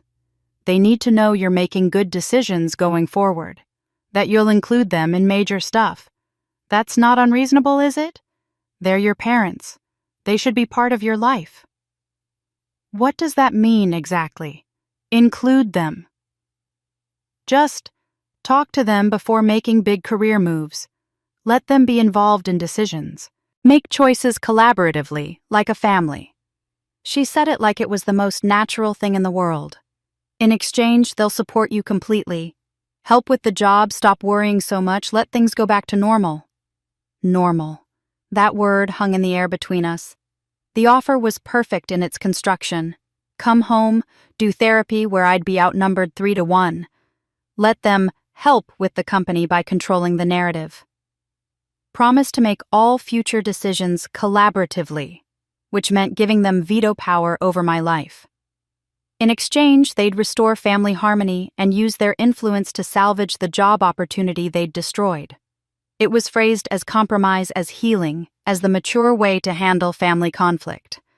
Rachel genuinely seemed to believe it was a good solution. But I heard what it really was, complete surrender, disguised as reconciliation. They were offering me an escape route from the crisis they'd created. All I had to do was trade my freedom for peace. I need to think about it. I told Rachel, and ended the call. The email from Meridian Health Partners arrived the next morning. I saw the sender's name and felt my stomach drop before I even opened it. Dear Ms. Monroe, after careful consideration, we have decided to proceed with other candidates for the Senior Strategic Consultant position. We appreciate your interest in Meridian Health Partners and wish you the best in your future endeavors. Sincerely, the Talent Acquisition Team. That was it. No explanation, no feedback, no mention of the interference or the suspended process. Just a professionally impersonal rejection that erased months of interviews, weeks of anticipation, and years of working toward exactly this kind of opportunity. The position wasn't just a job. It was strategic influence, the kind of role that would have established me as a voice in healthcare policy for decades to come. It was financial security, professional credibility, the ability to finally build something that couldn't be taken away. It was proof that I could succeed on my own terms. And it was gone. I sat staring at the email for so long that my laptop screen went dark. When I moved the mouse to wake it up, the rejection was still there, still real, still final. 3 days later, my current employer called. Not an email, a phone call, which I knew immediately meant bad news. "Olivia, could you come in today?" My manager, David, sounded uncomfortable. "We need to have a conversation." The meeting was brief and awkward. David couldn't quite meet my eyes as he explained that the company was restructuring and my position was being eliminated. I'd received 2 weeks of paid leave starting immediately, standard practice, he explained, to make the transition smooth. There was a severance package, modest but fair for someone with my tenure. "This isn't about your performance," he said, which was exactly what people said when it absolutely was about your performance, or at least about perceptions of you as a liability. "It's just the direction the company is heading." I asked no questions. I signed the paperwork, collected my few personal items from my desk, and left. Only later, through a former colleague who still worked there, did I learn the truth. Someone in the executive network had heard concerns about my personal stability issues from a family friend of my father's. Nothing concrete, just whispers about family problems, questions about my judgment. The company, already planning minor restructuring, had decided I was the easiest position to eliminate. Why keep someone who might bring drama when you could avoid the risk entirely? My family's campaign had cost me not just the future opportunity, but the job I already had. I started applying to other positions, immediately drawing on years of experience and a resume that should have opened doors. I targeted 7 companies where I had connections or where my qualifications were clearly aligned. 2 responded within days, automated rejections. The other 5 never replied at all. I reached out to a former colleague, someone I'd worked well with, someone I thought would be honest. He agreed to meet for coffee, but he looked uncomfortable the entire time. "Look, Liv, I'm just going to be straight with you. There are questions circulating." "What kind of questions?" "Nothing specific, just concerns. About stability, about family issues affecting work, about judgment. I don't know where it's coming from, but it's out there, and in this industry, once that kind of fog settles around someone's name." He trailed off, not needing to finish. Reputational damage in professional circles spreads like smoke, invisible, pervasive, impossible to contain once it started. My family had ensured that anyone who looked into me would find whispers of instability, even if they couldn't find concrete evidence. My savings account balance dropped week by week. The severance would run out. Maya wouldn't take rent money, but I felt the weight of imposing on her hospitality. Friends stopped calling, uncomfortable being drawn into family drama they didn't understand and didn't want to navigate. 2 weeks became 3, then 4. The 7th rejection email arrived on a Wednesday afternoon in early February. I'd been without steady income for a month, had sent out 14 applications total, and had received exactly 9 responses, all rejections. I sat on Maya's air mattress in her converted office laptop, balanced on my knees, and stared at that latest rejection. The loneliness was crushing. No job, damaged reputation, depleted savings, isolated from family and increasingly isolated from friends who found my situation too complicated to deal with. For 15 years, I'd built my independence carefully, believing that competence and hard work would protect me. I'd been wrong. My family had proven that relationships and narrative control mattered more than merit. They'd destroyed what I'd built, and they'd done it while positioning themselves as the concerned parties. The old pattern, stay small, stay close. Accept their control had at least been safe. This independence had cost me everything. My phone sat on the makeshift nightstand, my mother's number still in my recent calls. 1 call. That's all it would take. Apologize. Agree to their terms. Come home, let them fix things with their connections and influence. Maybe salvage something from the wreckage. Maybe stop the bleeding before I lost anything else. My hand reached for the phone. I picked it up, thumb hovering over my mother's contact. Then I stopped. "I need to think about it," I told Rachel, and ended the call. The email from Meridian Health Partners arrived the next morning. I saw the sender's name and felt my stomach drop before I even opened it. "Dear Ms. Monroe, after careful consideration, we have decided to proceed with other candidates for the senior strategic consultant position.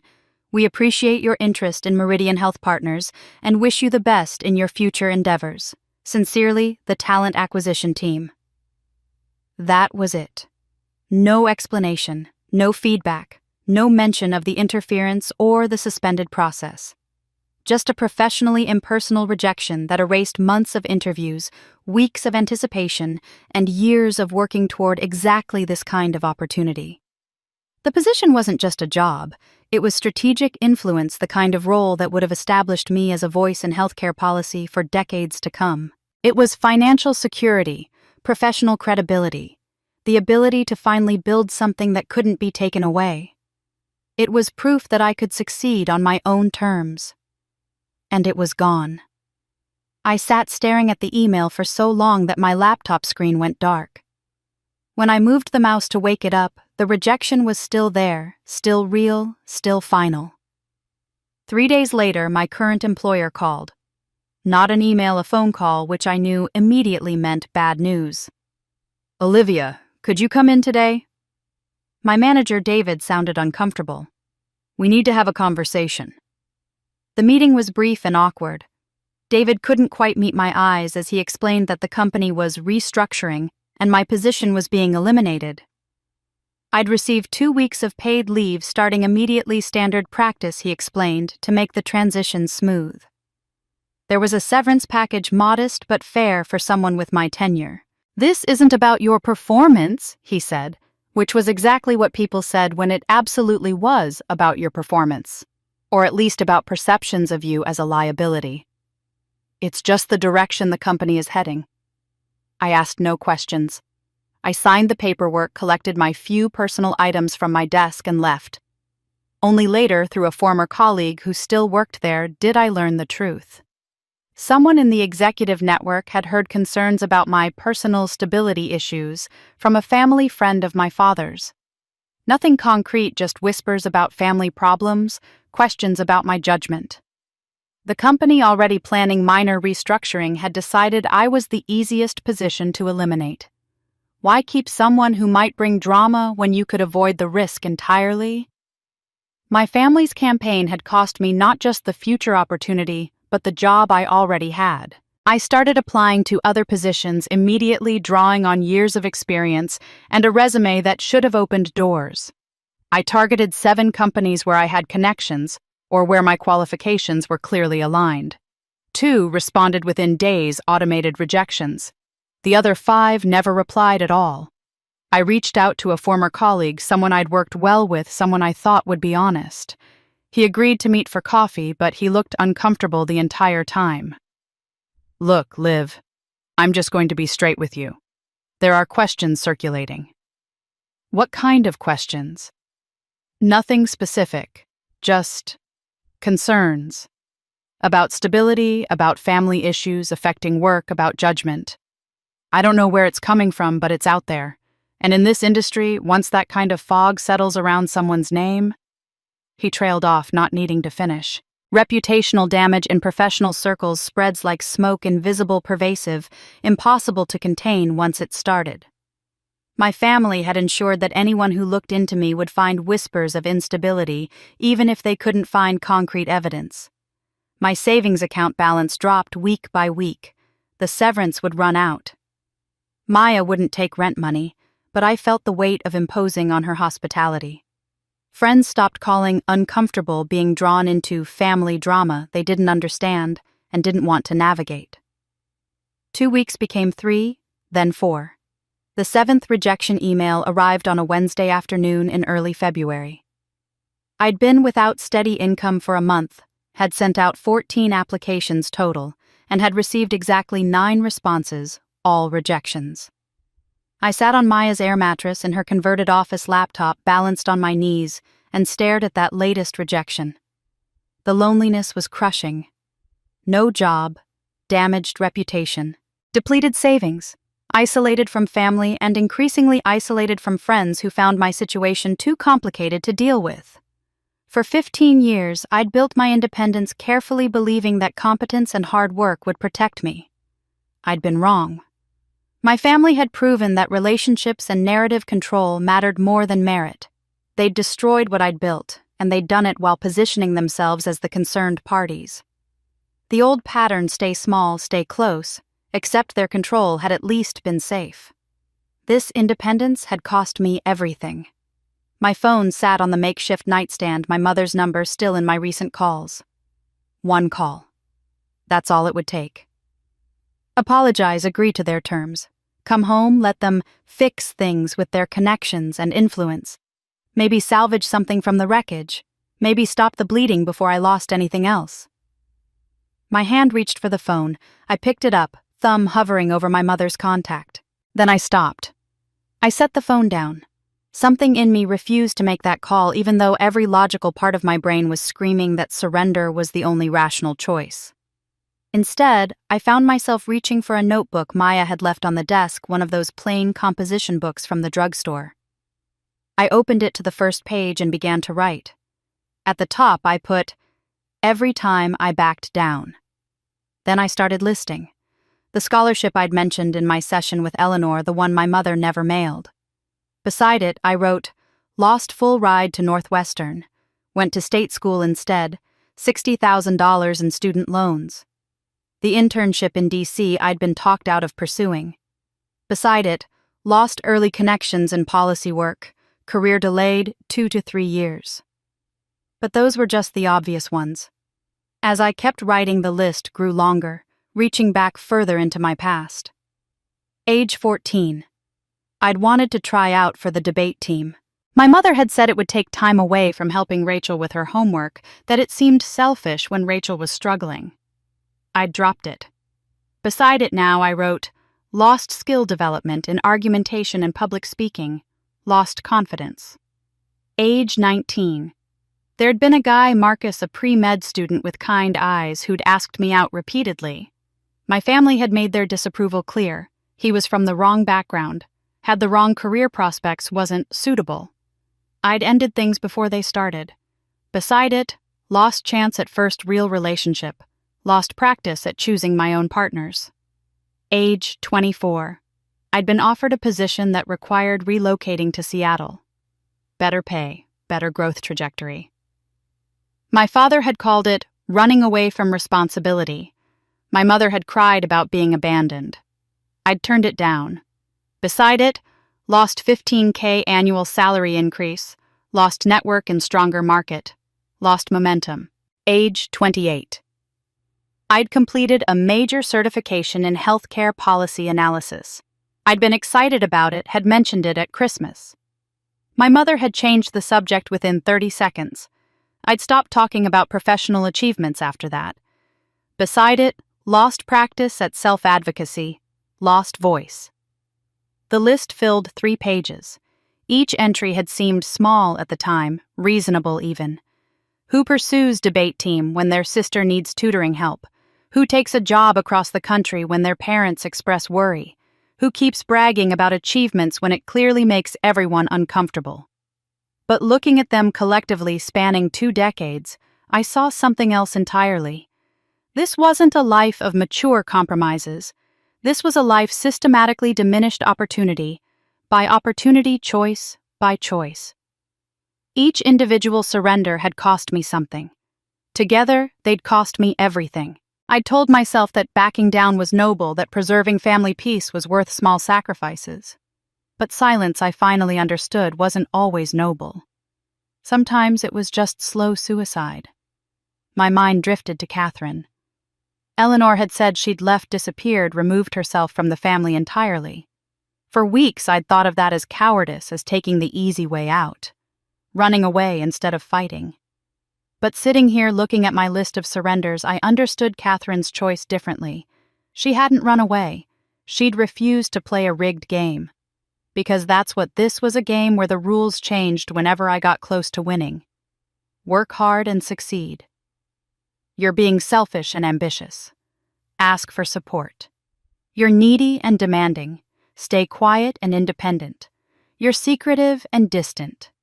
Every path led to the same destination, proof that I needed their guidance, their correction, their control. Catherine had understood something I was only now grasping. You cannot win against people who will always move the goalposts. You cannot earn enough, achieve enough, or prove enough to satisfy someone whose need for control is infinite. The only winning move is to stop playing by their rules entirely. I'd been trying to win on their terms, trying to be successful enough that they'd respect me, competent enough that they'd trust my judgment, independent enough that they'd acknowledge I didn't need their involvement. But their game was designed to make that impossible, because my success without them was the threat, not my success in general. They didn't want me to fail. They wanted me to succeed just enough to be comfortable, but never enough to be free.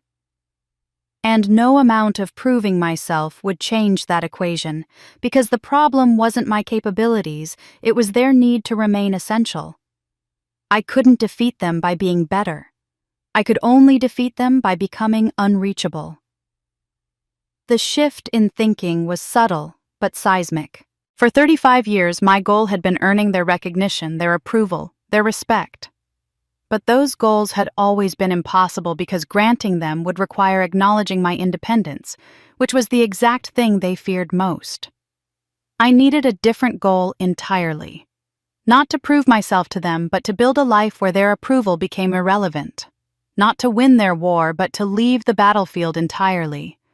Catherine hadn't defeated the family. She'd made them irrelevant to her life. That was the victory I'd been too blind to recognize. I thought about the recordings Jennifer Khalil had mentioned still sitting in Meridian's files. My family's voices explaining my inadequacies, my instability, my unsuitability for professional responsibility. Part of me still wanted to hear them to know exactly what had been said. But another part of me understood that it didn't matter. Whatever they'd said, whatever they'd done, they'd been fighting to keep me in a box. The specifics of their attacks were less important than the pattern they revealed. I opened my laptop and pulled up a blank email. For a long time I stared at the empty screen cursor blinking. Then I began typing. Not to my family, not to Meridian, to someone else entirely. The email was brief, carefully worded, strategic, rather than emotional.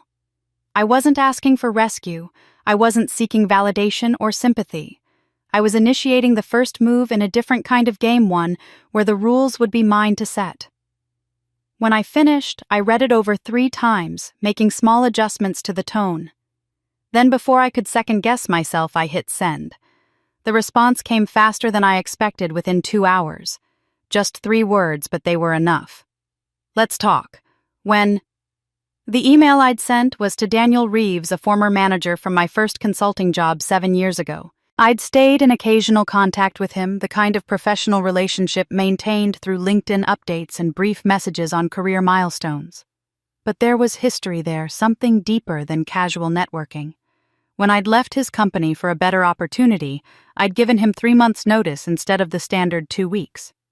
And when my replacement struggled during the transition, I'd stayed on for an additional 3 months without salary to ensure all my projects were properly handed off and the new hire was fully trained.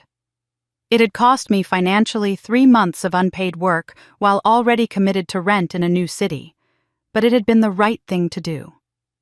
Daniel had never forgotten it. He'd told me at the time that it was the most professional transition he'd seen in 20 years of management. Now, sitting at Maya's desk in the gray February light, I thought about other moments like that. Not accomplishments I could put on a resume, but relationships I'd built through simple integrity. There was Patricia Chen, a senior analyst I'd worked with 3 years ago. She'd been going through a devastating divorce, barely holding herself together while managing a critical project with impossible deadlines. I'd quietly taken on portions of her workload, never asking for recognition, never mentioning it to management. When the project succeeded, Patricia received the credit she needed to keep her job during a difficult personal time. She'd sent me a handwritten note afterward that I'd kept, "You saved me when I couldn't save myself." And Marcus Williams, founder of a healthcare technology startup I'd consulted for last year.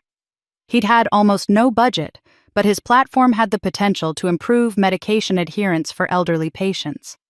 I'd done 2 months of strategy work for a fraction of my usual rate because the mission mattered more than the money. The startup had since secured funding and was growing. These weren't calculated investments in future networking.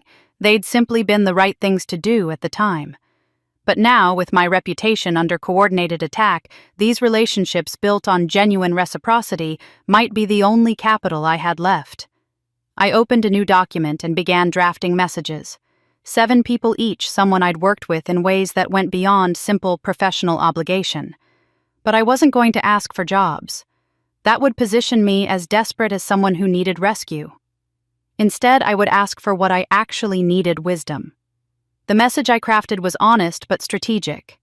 I explained that I was navigating a difficult situation involving family interference with my career, that my professional reputation had been damaged through no fault of my own, and that I was seeking perspective from people who knew my work firsthand.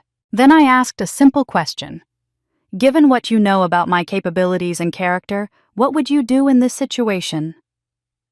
It took me 3 hours to personalize each message, tailoring the tone to match my relationship with each person. I wasn't seeking pity or explaining in detail. I was treating them as trusted advisors and acknowledging their judgment. I sent all 7 messages before I could second-guess myself. Daniel Reeves responded first within those initial 2 hours. His message was brief but powerful. Let's talk. When? Over the next 2 days, 5 more responded. Patricia Chen called me directly, her voice fierce. Anyone who's ever worked with you knows you're solid. Tell me what you need. Marcus Williams from the startup wrote, I owe you. Whatever's happening, I'll vouch for you. No questions asked.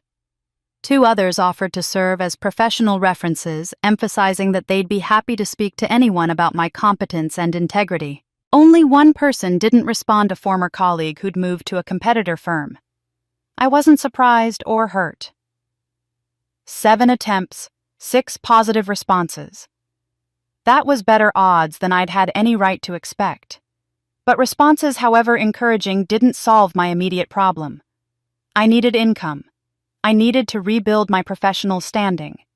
And I needed to do both in a way that circumvented my family's ability to interfere. That's when the 2-month plan crystallized. Instead of pursuing full-time employment, which would require background checks, reference calls, and the kind of formal process my family could sabotage, I would create temporary, independent work. Consulting projects specific and contained that could be arranged through personal relationships rather than corporate HR departments. I reached out to 3 of my 6 respondents with a proposal. I would work as an independent contractor on specific projects they were struggling with. Short-term engagements, clearly defined deliverables, competitive rates, but not my full fee. The arrangement would require no formal onboarding, no background checks that might trigger red flags from the Whisper campaign. Just direct professional relationships built on demonstrated competence. The pitch was simple. I'm available for project-based work over the next 2 months. If you have any specific analytical challenges or strategy questions, I'd welcome the opportunity to help. Patricia Chen responded within an hour. Her company was struggling with a Medicare reimbursement analysis that no one on staff had the specialized knowledge to handle. Could I take it on 2 weeks fixed-fee deliverable by the end of the month? I accepted before she finished describing the project. Marcus Williams came back with something different. His startup needed someone to develop their go-to-market strategy for a new feature. 4 weeks of work equity option instead of full cash payment if I was interested. I accepted that too. The 3rd response surprised me. It came from Daniel Reeves, but the message wasn't what I expected. Olivia, I've moved to a different role since we last worked together. I'm actually with a small firm now, not the big company you might remember. But I've been talking to someone about your situation, someone at the company that recently passed on you. This person is a junior analyst, no hiring authority, but they've been following your work for years because of a brief collaboration you did with them early in their career. They want to help, and they think they might have an unusual angle. Can I connect you two? My heart started beating faster. Someone at Meridian, following my work, wanting to help.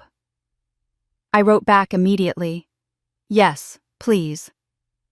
The response came 6 hours later from an address I didn't recognize. Ms. Monroe. My name is Marcus Chen. I'm only a junior employee at my current company, but I think I might be able to help in an unusual way. Marcus Chen and I spoke on the phone the next morning. His voice was young, nervous, but determined. I need to be honest up front, he said. I'm an analyst in the Strategic Operations Department at Meridian. I've been here less than 2 years. I have zero hiring authority, zero influence with HR, and I'm probably the last person who could help you in any official capacity. Okay, I said slowly, trying to understand where this was going. But I remember working with you 4 years ago when I was still in grad school.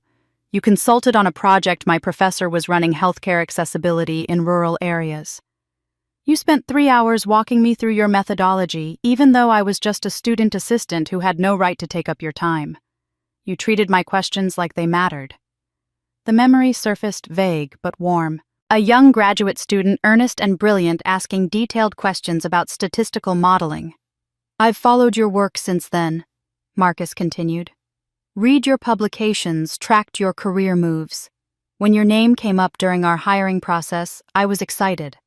And then I heard it got derailed, and I heard whispers about why, and none of it matched the person I knew. So I can't fix what happened, but I can watch for opportunities where your work might speak for itself. I appreciate that, Marcus, but I'm not sure what that means practically. It means when my department head mentions we need a contractor for a specific project, and I happen to know someone perfect for it, I'm going to mention your name, and I'm going to make sure he sees work samples that show what you can actually do. It wasn't much, but it was something. Over the next 8 weeks, I worked harder than I'd ever worked in my life. Patricia's Medicare reimbursement analysis was a nightmare of regulatory complexity and data inconsistencies. I spent 12-hour days building models, testing scenarios, identifying patterns that 3 other analysts had missed. When I delivered the final report 2 days early, Patricia called me immediately. Olivia, this is extraordinary. You found a reimbursement pathway we didn't know existed. This is going to save us hundreds of thousands of dollars. I'm glad it's useful. Useful? It's brilliant. Do you have time for another project? Different department, but they're drowning in healthcare policy compliance issues. I took the second project. Marcus Williams' startup work was different, less analytical, more strategic. I developed their entire go-to-market strategy, including target demographics, pricing models, and partnership opportunities. I worked nights and weekends treating their success as if it were my own. When I presented the final strategy, Marcus looked at the documentation with something close to awe. This is professional-grade work. This is what big consulting firms charge $50,000 for. You're doing important work, I said simply. Patients need what you're building. I'm telling everyone I know about you. Anyone who needs strategic consulting, I'm sending them your way. And he did. Within 2 weeks, I received inquiries from 3 other healthcare startups, all referred by Marcus. The third project, the one Daniel had connected me with, involved analyzing hospital readmission patterns for a regional health network. I found inefficiencies in their discharge protocols that no one had identified before. My recommendations could potentially reduce readmissions by 15%. The client didn't just ask for more work, they introduced me to colleagues at other health networks. Something unexpected started happening. Without my directly addressing the whispered concerns about my stability, positive word of mouth began circulating. People in my industry started asking questions. A former colleague called me. I've been hearing 2 different stories about you. One says you're dealing with personal issues. The other says you're doing the best consulting work in the region. Those things don't usually go together. Which one are you believing? I asked. I'm looking at the work. The work doesn't lie. That conversation happened 3 more times with 3 different people over the following weeks. Each time, someone who'd heard vague concerns decided to judge me based on demonstrated results instead of whispered rumors.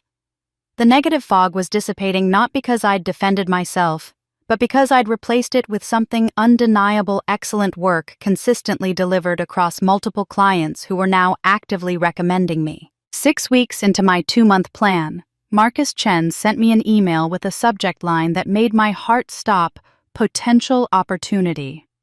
Olivia, my department head, Dr. Sarah Kim mentioned today that we need a contractor for a specific project analyzing implementation barriers for a new telehealth initiative. It's exactly your specialty. I didn't suggest you directly because that might seem too obvious. Instead, when she asked if anyone knew good contractors, I said I'd recently seen impressive work on similar projects, and could I share some examples? She said yes. I'm forwarding her work samples from your recent projects with your permission. If she reaches out, it's because she's interested in your work, not because I pushed your name. Is that okay? I wrote back immediately. Yes, thank you. 48 hours later, I received an email from an address I didn't recognize, skim@meridianhealth.com. Ms. Monroe, I'm Dr. Sarah Kim, Director of Strategic Operations at Meridian Health Partners. A colleague shared examples of your recent consulting work, and I'm impressed by the quality and depth of analysis. We have a project that might benefit from your expertise analyzing barriers to telehealth adoption in underserved communities. This would be a contract engagement approximately 6 weeks with the possibility of extension if results warrant. Would you be interested in discussing this further? My hands were shaking as I read it. Then I reached the final paragraph. I should mention that I've heard your name before in different contexts. I prefer to judge people by their work. If you're available and interested, I'd like to schedule a call to discuss project parameters and expectations. The door hadn't reopened, but a window had cracked open and someone was looking at my work instead of my family's narrative. I accepted Dr. Kim's project. We had a productive initial call where she outlined the scope, and I felt the first genuine hope I'd experienced in months. It wasn't the original position I'd lost, but it was real work at Meridian, a chance to prove myself through results. I should have known that any visible success would trigger a response. The warning came from Jamie, my cousin in Oregon, 3 days after I'd started the Meridian contract. Liv, I need to tell you something. Your mom called my mom again last night, but this time the tone was different. Different how? Less worried, more. I don't know, strategic. She was asking if anyone had heard from you, if anyone knew what you were doing for work. My mom mentioned she'd heard through someone that you were doing consulting work. Your mom got very quiet, then said she was glad you were finally getting back on your feet. But it didn't sound glad. It sounded like something else. I felt a chill run down my spine. They were monitoring me, tracking my movements through the extended family network, and they'd discovered I wasn't broken the way they'd assumed I'd be. 2 days later, Rachel called. Her voice was bright, artificially cheerful. Liv, I'm so glad I caught you. Listen, Mom and Dad are planning something really special for their 35th wedding anniversary next month. They're doing a big celebration, inviting everyone, and they really want you to be there. Rachel. Before you say no, just hear me out. This isn't about the stuff that happened at Christmas. This is about family. It's a milestone, and it would mean a lot to them if you came. It would show everyone that we're all okay. You know, that families can work through difficulties. There it was. The framing. This wasn't just a party. This was a public performance of reconciliation. Who's everyone? I asked. Oh, you know the usual. Aunts, uncles, cousins, neighbors, some of Dad's business friends, some people from church. Mom's inviting a few people from her book club. It'll be nice, Liv. Classy. At the country club. Business friends, church people, a public venue. This wasn't a family dinner. This was a stage. I need to think about it, I said. The invitation is in the mail. It's formal. Mom had them printed. Really beautiful. Rachel paused. Liv, I know things have been hard, but this could be a chance to fix everything, to show people that you're not. You know that the family is strong. After we hung up, I sat staring at my phone. The invitation arrived 2 days later, delivered to Maya's apartment in an embossed envelope that screamed expensive and deliberate. Mr. and Mrs. Thomas Monroe request the pleasure of your company at a celebration of their 35th wedding anniversary, Saturday, April 15th, 6 o'clock in the evening. The Riverside Country Club. Reception and dinner to follow. RSVP by April 1st. It was beautiful, formal, completely traditional, and it was a trap. I could see the architecture of it clearly now. They'd discovered I was rebuilding professionally, that their sabotage campaign hadn't permanently destroyed me. This celebration was their counter-move. If I didn't attend, I'd be confirming every narrative they'd spread about me being the ungrateful daughter who'd abandoned her family over a misunderstanding. 30-plus witnesses would note my absence. They'd hear Margaret's tearful explanation about how she'd tried to reach out, had offered this olive branch, and I'd rejected it. My absence would become proof that I'd chosen pride and career over family.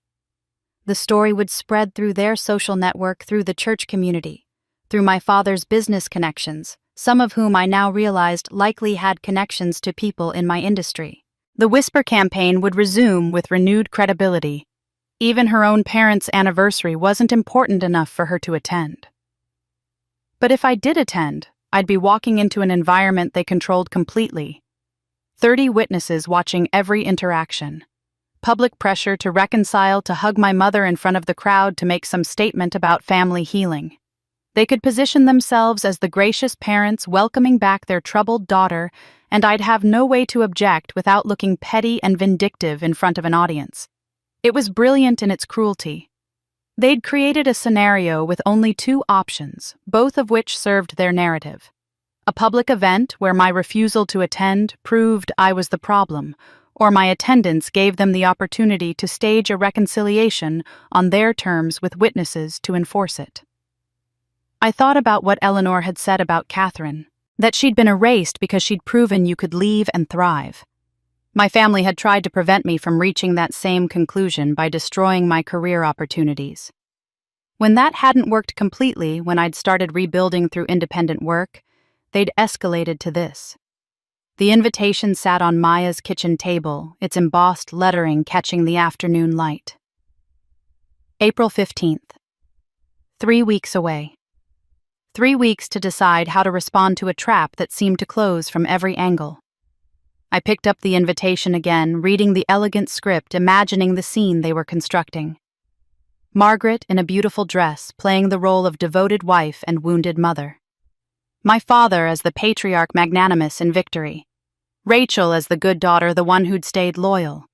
And me either absent and condemned or present and coerced. This wasn't an olive branch.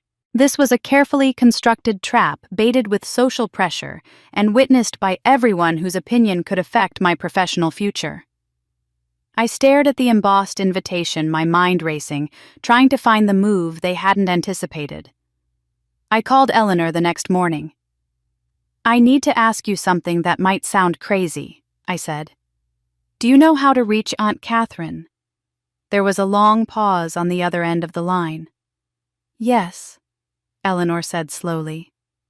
"We've maintained sporadic contact over the years. Your family doesn't know that. Why are you asking?" I explained about the anniversary party, the trap it represented, the impossible choice I was facing. "I want to attend," I said, "but not on their terms. I want to bring someone who can show everyone that this pattern has happened before, someone who survived it." Eleanor was quiet for so long I thought the call had dropped. "That's a bold move, Olivia. Catherine left that world behind 30 years ago for a reason." "I know, but if she's willing, if she's interested in stopping this cycle from continuing, I think her presence alone would say more than anything I could." "Let me reach out to her," Eleanor said. "I can't promise anything." Catherine called me herself 2 days later. Her voice was calm, measured with an accent that suggested years lived far from where she'd grown up. "Eleanor explained your situation. I've been watching this family from a distance for 3 decades, wondering if the pattern would repeat. I'm sorry it has, and I'm sorry it's fallen on you." "Would you consider coming to the party?" I asked. "Not to confront anyone, just to exist. To be visible." "I swore I'd never go back," Catherine said. But then I also hoped no one else would have to fight the battle I fought. If my presence can help you, if it can show the younger generation what independence actually looks like instead of the cautionary tale they've been taught. Yes. I'll come. The Riverside Country Club was exactly as I'd expected, elegant, traditional, expensive. When I arrived at 6:15, fashionably late, but not dramatically so, the party was in full swing. Tasteful floral arrangements adorned every table. A string quartet played in the corner. Waiters circulated with champagne and hors d'oeuvres. My parents stood near the entrance greeting guests like royalty receiving subjects. My mother wore a pale blue dress that probably cost more than my monthly rent. My father was in a tailored suit, the picture of distinguished success. Their faces registered shock when I walked in, but they recovered quickly. My mother's surprise melted into a smile that didn't reach her eyes. "Olivia, you came." She moved as if to embrace me, already playing to the watching crowd. "I did," I said evenly. "I brought someone." That's when Catherine stepped through the entrance behind me.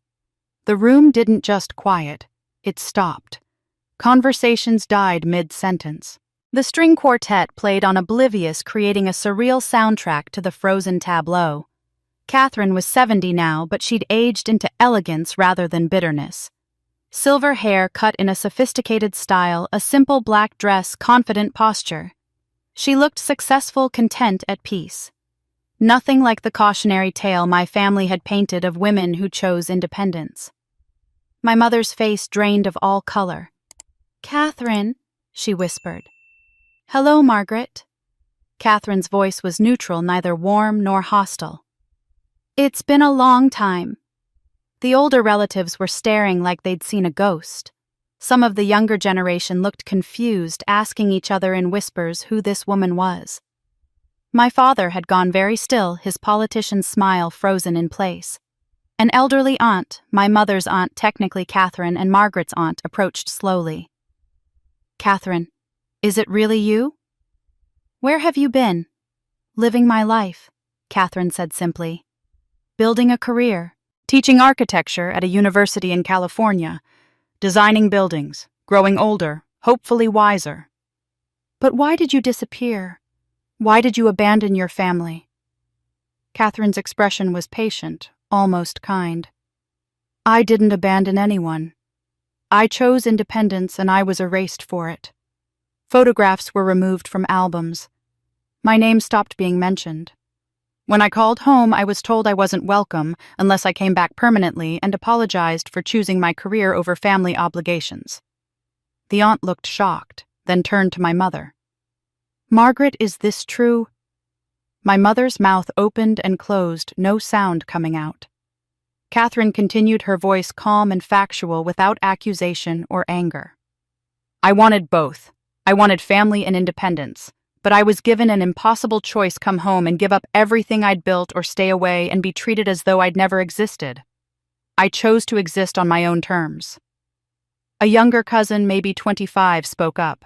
"Why haven't we ever heard about you?" "Because women who leave are dangerous," Catherine said, looking directly at my mother for the first time.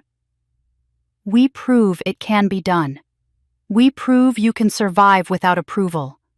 We prove that independence isn't the selfishness it's been painted as. That's threatening to a system built on control." I saw it happening in real time, relatives beginning to connect dots, younger family members asking questions their parents couldn't comfortably answer. The narrative my family had so carefully constructed was cracking. And then I noticed two people standing near the bar who made my heart skip. Dr. Sarah Kim, who I'd mentioned might attend since she knew my parents socially through the country club. And beside her, Marcus Chen, who'd somehow been invited through his own family connections to the club. They were watching everything, witnessing the dynamic I'd never explicitly explained, seeing the family pattern laid bare. But I didn't notice the third witness until much later. A distinguished man in his 60s, standing slightly apart from the main crowd, watching the entire scene unfold, with an expression I couldn't quite read. David Richardson, CEO of Meridian Health Partners. Invited as an old friend of my father's. watching everything. The anniversary party ended quietly. No dramatic confrontation, no shouting match. Just Catherine's calm testimony, relatives asking uncomfortable questions, and my parents unable to maintain their carefully constructed narrative in front of witnesses who'd seen the pattern for themselves. I left with Catherine, and we had coffee at a diner far from the country club. She told me about her life in California, her career, the decades of peace she'd built by refusing to engage with a system designed to diminish her. When we parted, she hugged me the first time I'd ever been embraced by my aunt and said, "You're stronger than I was at your age. You'll be fine." 3 days later, an email arrived that made my breath stop. The sender was David Richardson, and the subject line read simply, "A conversation." Ms. Monroe, I attended your parents' anniversary celebration this past Saturday as a social obligation. Your father and I have known each other through business circles for many years. What I witnessed there prompted me to review your application file with fresh perspective. I'd like to discuss a potential opportunity with you. Would you be available for a meeting this week? David Richardson, CEO, Meridian Health Partners. I read it 4 times, certain I was misunderstanding something. The CEO. The same company that had rejected me months ago based on my family's interference campaign. He'd been there. He'd seen everything. I wrote back within the hour, and we scheduled a meeting for the following Tuesday. Richardson's office was on the top floor of Meridian's headquarters, floor-to-ceiling windows overlooking the city. He stood when I entered, shaking my hand with the firm grip of someone who'd spent decades making difficult decisions. "Thank you for coming," he said, gesturing to a chair.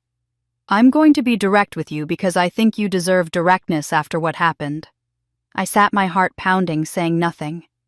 "I knew your father socially. Note the past tense." He leaned back in his chair.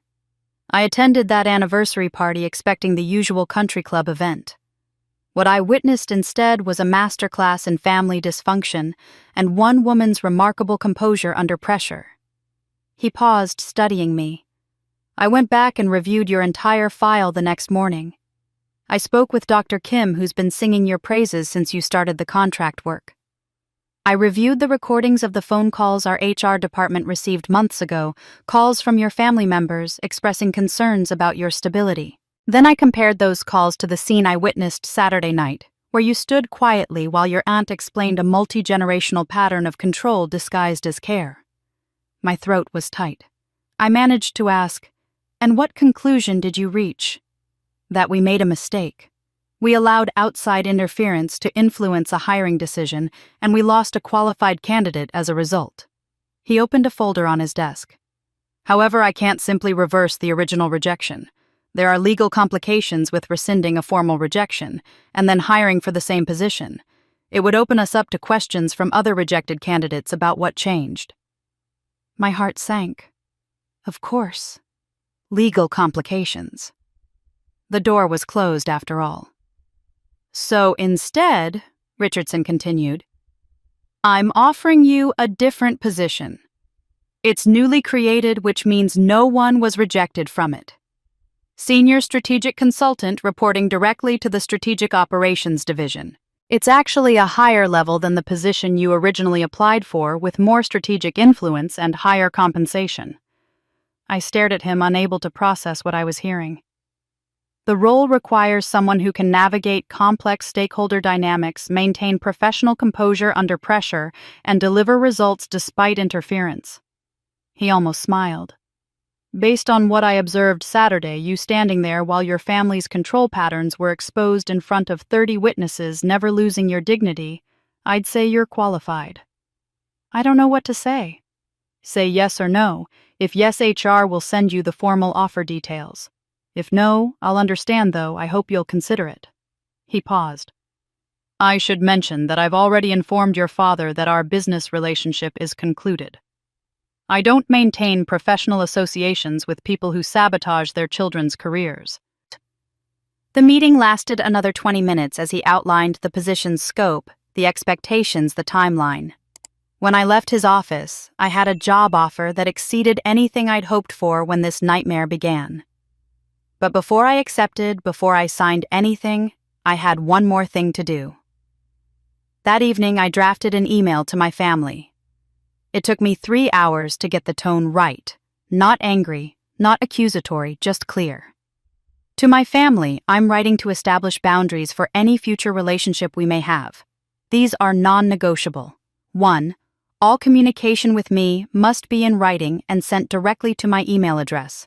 No phone calls, no messages through third parties, no surprise visits. 2. I will not discuss my professional life or career decisions with you. My work is not your concern. 3. I will attend family events at my discretion with advance notice required. No assumptions about my attendance will be made. 4. Any contact with my employer's colleagues or professional network is explicitly forbidden. Any violation of this boundary will result in complete cessation of contact. These terms are not subject to discussion or negotiation. If you cannot respect them, we will have no relationship. Olivia. I read it over one final time, then sent it before I could second-guess myself. The responses came within hours. My mother's was long, rambling, alternating between wounded and angry. My father's was brief and dismissive. Rachel's was confused, asking why I had to make everything so complicated. I didn't respond to any of them. For the first time in 35 years, I'd set boundaries they couldn't cross. They'd spent decades controlling my life through interference, narrative manipulation, and social pressure. Now they faced a wall they had no tools to breach. They had no idea how to respond to a daughter who'd stopped asking for permission. I started at Meridian 3 weeks later. The first day felt surreal, walking into the building where months ago I'd been rejected, now entering as a senior consultant with an office and direct access to strategic decision-making. Dr. Kim welcomed me warmly, and Marcus Chen stopped by my office with a coffee and a quiet, "I knew you could do it." But it was the message from Catherine 2 weeks into my new position that truly shifted something in me. "Coffee this weekend? There are things I'd like to share with you, things I couldn't say at the party." We met at a small cafe in a neighborhood neither of our families frequented, both of us instinctively cautious about being seen together. Catherine arrived first, already seated at a corner table with 2 cups of tea waiting. "I've been thinking about what to tell you," she said as I sat down. "How much context you need, how much history matters. Whatever you want to share, I'm grateful for it." She smiled, a small, knowing expression. "You should know that I've kept tabs on the family over the years, not out of longing or unresolved feelings, but the way you might monitor a chronic condition, checking periodically to make sure it hasn't spread, hasn't infected anyone else." The metaphor was apt and chilling. "I knew about you," Catherine continued. "Years ago, Eleanor mentioned you occasionally, Ruth's granddaughter who was quiet, capable, always a bit separate from the family chaos. When you were in college, Eleanor told me you'd chosen a school 3 hours away, despite your parents' pressure to stay local. I recognized that as a sign." "A sign of what?" "That the pattern might repeat, that another woman in our family might face the same choice I did." She wrapped her hands around her teacup. "I thought about reaching out then, writing you a letter offering to meet, sharing my story as a warning. Eleanor and I discussed it several times." "Why didn't you?" Catherine was quiet for a long moment, choosing her words carefully. "Because I realized that if I intervened, if I told you what to watch for and how to protect yourself, you'd be living in reaction to my experience rather than discovering your own path. You'd be following my blueprint instead of drawing your own map." I tried to process this. "You knew I might face what you faced, and you chose not to warn me." "I chose not to rescue you," she corrected gently. "There's a difference. If I'd given you my freedom, handed you the awareness and tools I'd gained through my own struggle, it would have been a gift. But freedom that's given to you isn't really freedom. It's just a different kind of dependency, depending on someone else's wisdom instead of developing your own." The words stung even though I could hear the care beneath them. "You needed to discover for yourself what kind of life you wanted," Catherine continued. "What you were willing to sacrifice for it. What battles were worth fighting and which ones were distractions. If I'd told you all that, you would have been living my truth, not yours. And when the hard moments came, and I knew they would, you'd have doubted yourself. You'd have wondered if you were making choices because you believed in them or because I'd told you to." I thought about the past months, the devastation of losing the job, the despair of being professionally isolated, the dark night when I'd almost called my mother to surrender. If Catherine had warned me, if she'd given me a roadmap, would I have had the strength to walk it? Or would I have folded at the first real test, unsure if I was following my own conviction or someone else's script? But you could have saved me so much pain, I said quietly. Pain that taught you something irreplaceable. Catherine's voice was firm but kind. You now know with absolute certainty that your independence is yours. You chose it. You fought for it. You paid the price for it. No one gave it to you. No one can take credit for it, and no one can take it away because it's not borrowed or inherited. It's earned. I felt tears prickling at my eyes, though I wasn't sure if they were from grief or recognition or relief. When I left 30 years ago, Catherine said, I spent years wondering if I'd made the right choice. Wondering if I was selfish, if I should have stayed, if my independence was worth the cost of losing my family. Those doubts haunted me for a decade because I'd never fully tested whether I could survive without their approval. I'd left, but I'd left with uncertainty. She leaned forward slightly. You don't have that uncertainty. You were pushed to the absolute edge. Your career was destroyed, your reputation was attacked, your financial security was threatened. You lost everything and still chose freedom. That's not a decision you'll ever doubt. That's bedrock. The truth of it settled over me. She was right. I would never wonder if I could have tried harder to make it work with my family, because I'd watched them systematically sabotage me, and I'd still chosen my own path. I would never question whether I was strong enough to stand alone, because I'd been forced to prove it in the hardest possible way. Your grandmother understood this, Catherine said, shifting the conversation in a direction I hadn't expected. Ruth. She knew the family pattern intimately. She'd lived inside it her whole life, watched it operate across generations. But she couldn't break it herself. The weight of her era, her circumstances, the limited options available to women of her generation. She was trapped by forces we can barely imagine now. I remembered my grandmother, that quiet woman who'd seemed to observe family dynamics from a slight distance, who'd given me that cryptic warning about families fearing independence. But she could plant seeds, Catherine continued. She gave me the same warning she gave you, that families sometimes fear your independence more than your failure. At the time, I didn't understand it either. I was young, ambitious, certain that achievement would win their approval. It took me years to realize she wasn't warning me to prevent the pattern. She was warning me so that when I faced it, I'd recognize it for what it was. She knew you'd leave. I think she hoped one of us would be strong enough to. She planted the seed in my mind, and when the moment came, I remembered her words.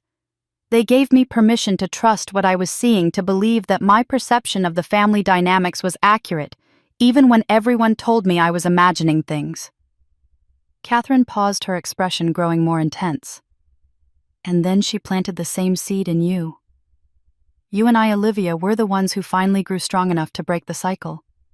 We're the ones who heard her warning and understood it and acted on it. But we didn't do it just for ourselves. What do you mean? Think about the daughters who come after us. The granddaughters, the great-granddaughters. They won't have to fight this battle the same way because we fought it first. We've proven it can be done. We've shown that women can leave and thrive, can set boundaries and survive, can choose independence and build meaningful lives. We've broken the pattern. The weight of that realization was enormous. This wasn't just about me escaping a toxic family dynamic. It was about interrupting a multi-generational cycle of control. The daughters who came after me, my cousin's daughters, Rachel's children. If she had any, the girls being born into this family right now, they would grow up seeing a different possibility. They'd know about Aunt Catherine, who left and succeeded. They'd know about Olivia, who stood her ground and thrived. Freedom isn't just about escaping, Catherine said softly. It's about ensuring others don't face the same trap. It's about being the generation that says this pattern ends here. I wiped at my eyes, not bothering to hide the tears anymore. Catherine reached into her bag and pulled out an envelope. It was old, yellowed slightly at the edges with my grandmother's handwriting on the front. Just one word, whichever. "Your grandmother gave this to me before she died," Catherine said, sliding it across the table. "She said it was for whichever granddaughter finally broke free. She died before she knew if that would be you or someone else, but she believed someone eventually would. She asked me to give it to whoever earned it." I stared at the envelope, afraid to touch it. "She meant for me to open it when I broke free," Catherine continued, "but I never did. I left physically, but I spent years still psychologically bound to them, still carrying their guilt and judgment. I didn't truly break free until I was in my 50s and finally stopped caring what they thought. By then, Ruth was long gone, and this letter felt like it belonged to someone else, someone who'd broken free younger, more completely." She pushed it toward me. "This is yours, Olivia. You're the one who earned it." My hand trembled as I picked up the envelope. I waited until I was alone in my car to open my grandmother's letter. My hands shook as I carefully unsealed the old envelope, extracting 2 pages of her familiar handwriting. "My dear one," it began. "If you're reading this, you've done something I couldn't do. You've chosen yourself. I want you to know that this choice, the one that might have cost you family approval, that might have isolated you, that certainly caused you pain, was the right one. Not because family doesn't matter, but because a family that requires you to diminish yourself to belong isn't offering real belonging. It's offering captivity dressed as love. You've seen through that now. You've walked away from the cage. And here's what I need you to understand: you don't owe anyone an explanation. You don't owe them reconciliation. You don't owe them access to your life or your peace. What you owe yourself is the courage to keep walking forward to build something true on the foundation of your hard-won freedom. I'm proud of you. I always knew one of you would be strong enough. Live well, live freely. That's the best revenge and the best legacy. With love across time, Grandma Ruth." I sat in the cafe parking lot and cried for 20 minutes, reading the letter 3 more times. The apartment I found 2 weeks later was nothing spectacular. A 1-bedroom in a building 15 minutes from Meridian's office's 6th floor east-facing windows that caught morning light. It was smaller than what I'd imagined I'd have at 35, and the kitchen was cramped and the bathroom fixtures were dated. But it was mine. Entirely, completely mine. I chose everything myself.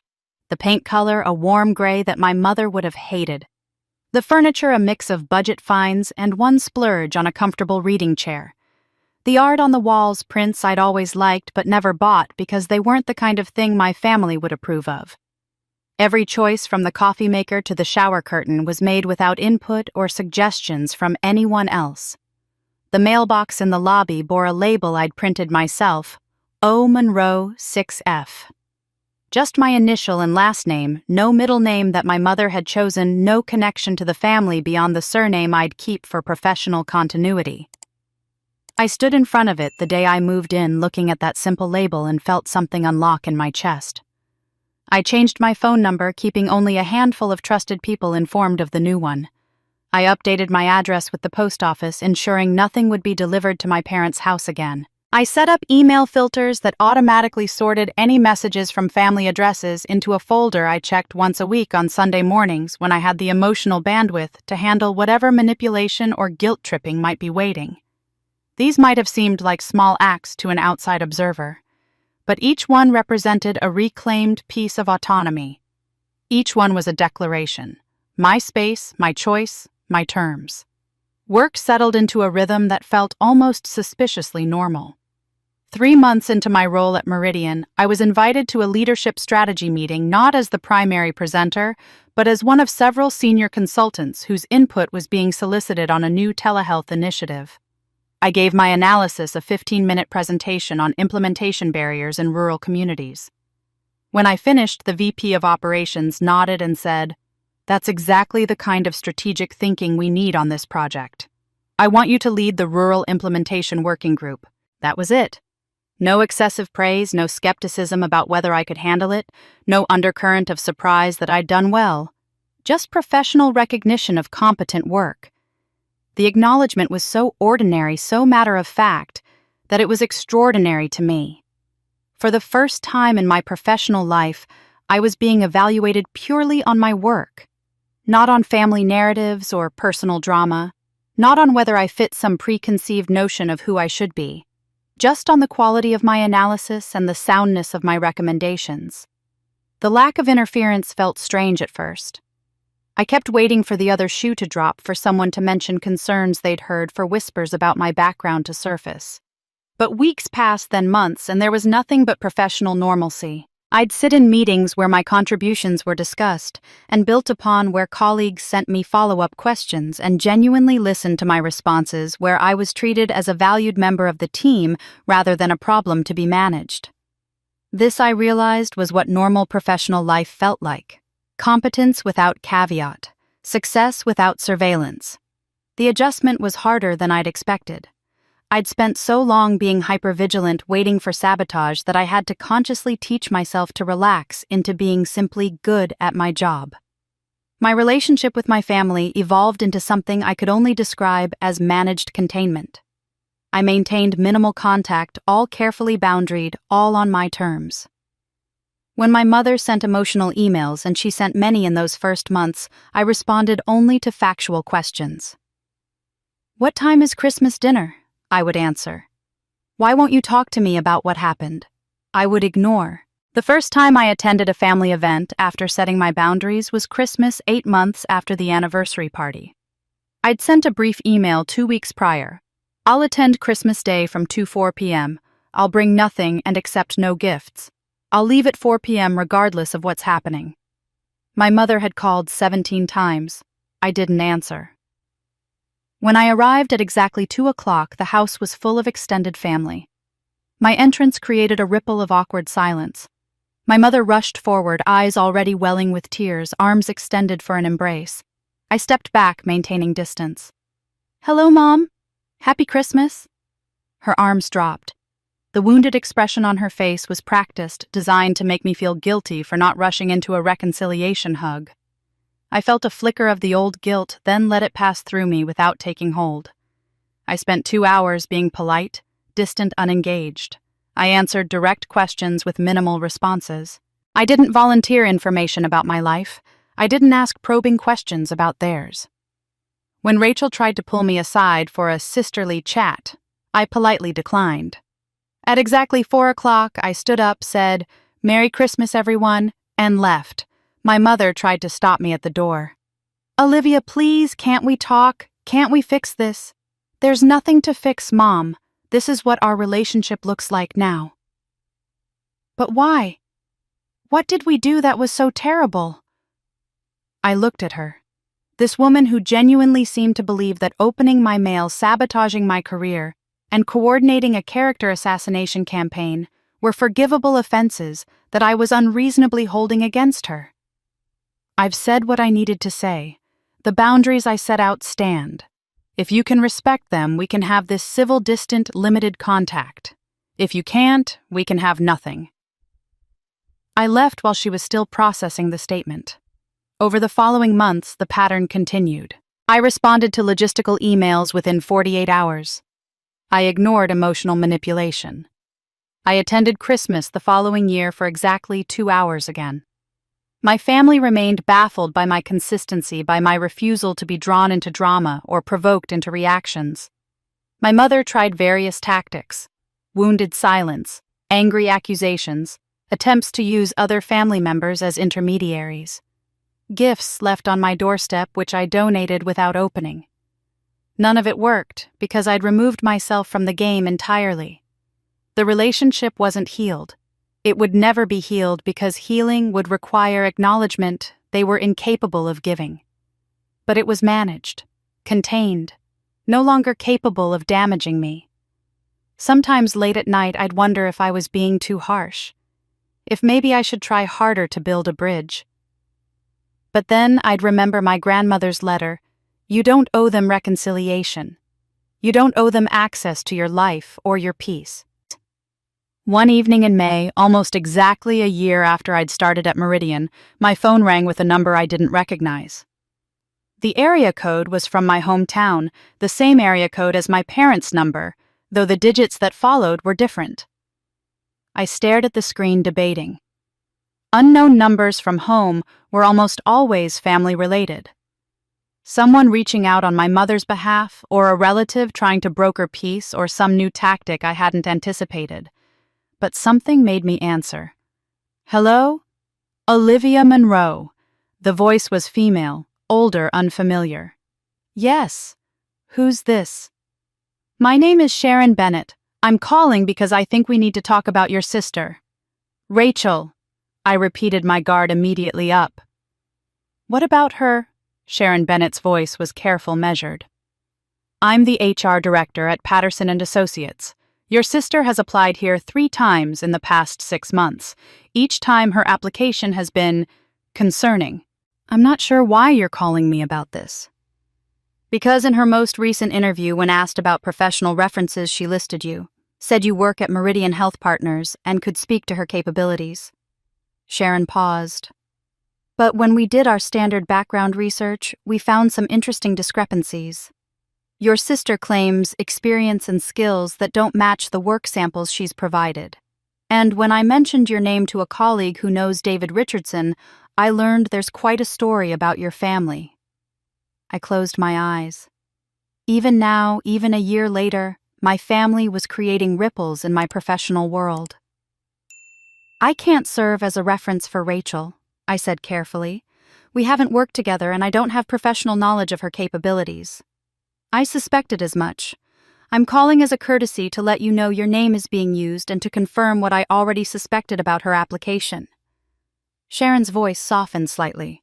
"I also wanted to say that what happened to you, what your family did, was documented in our industry. You should know that people are aware, and most of us are rooting for you." After we hung up, I sat holding the phone processing what Sharon had revealed. Rachel was struggling. Badly.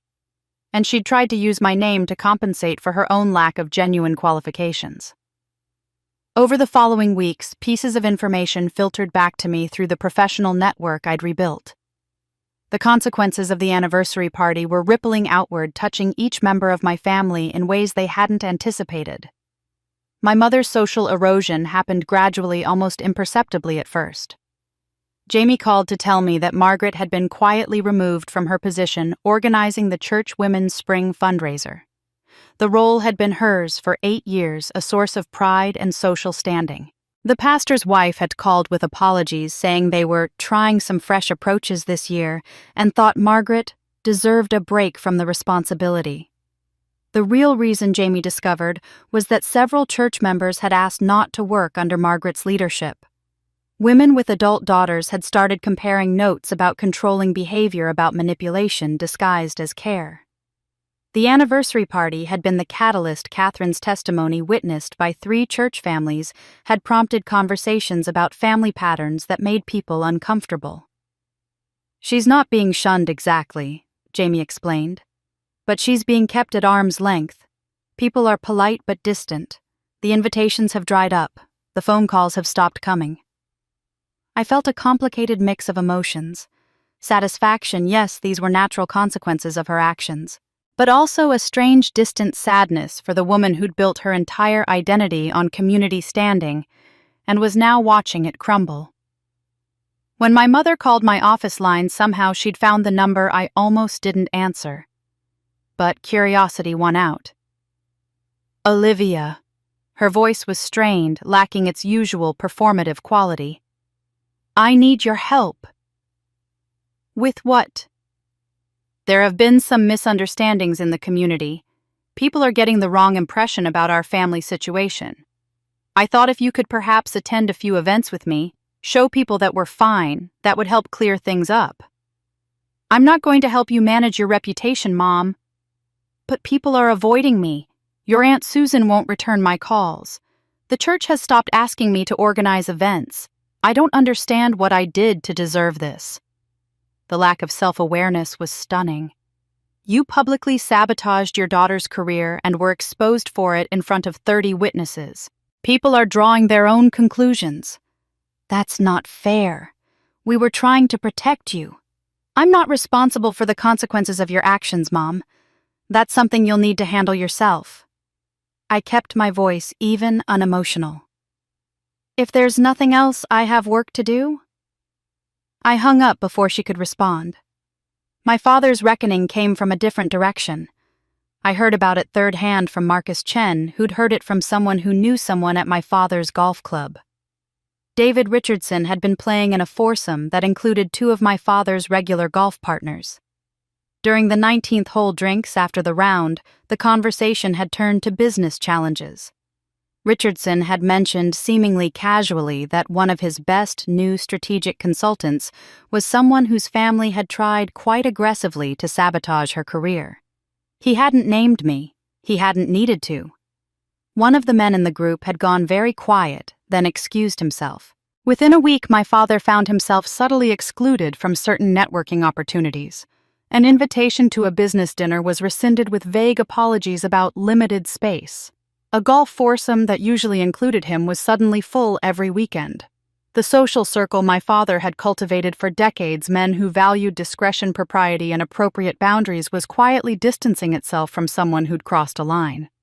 Interfering in an adult child's career using business connections to spread damaging rumors was the kind of behavior that reflected poorly on judgment and character. Finally, a colleague my father had known for 20 years asked him directly over lunch, "Tom, what really happened with your daughter, because I've been hearing things and they don't match what you told me months ago?" My father apparently had no answer that didn't make him look worse. He couldn't claim he'd been protecting me without explaining why I'd needed protection. He couldn't justify the interference without revealing the control it represented. He'd built a reputation as a successful businessman with sound judgment, and now that reputation was eroding because people were reconsidering what kind of judgment sabotages their own child. But it was Rachel's situation that surprised me most. 3 months after Sharon Bennett's call, my sister reached out directly. Not through our parents, not through another family member. She called my personal number, which meant she'd gotten it from someone. "Liv," her voice was smaller than I'd ever heard it. "I need to ask you something." I waited. I've been applying for jobs, senior positions, the kind I should qualify for with my experience. But I keep getting rejected. 5 companies in 3 months. And I don't understand why. "Have you asked for feedback?" One place told me my work samples weren't at the level they expected for a senior role. Another said my analysis lacked depth. I've never had trouble getting jobs before. Because before, our parents had smoothed the way. Family connections called in favors, introductions to decision makers. Rachel had never had to compete on pure merit, because merit had never been required. "I was wondering," she continued, her voice hesitant in a way I'd never heard from my confident younger sister, "if maybe you could help. Put in a good word at Meridian, or introduce me to someone who's hiring, or—" "Rachel." I kept my voice gentle. "I can't do that." "Why not? We're sisters. I'd do it for you if—" "Would you?" I interrupted.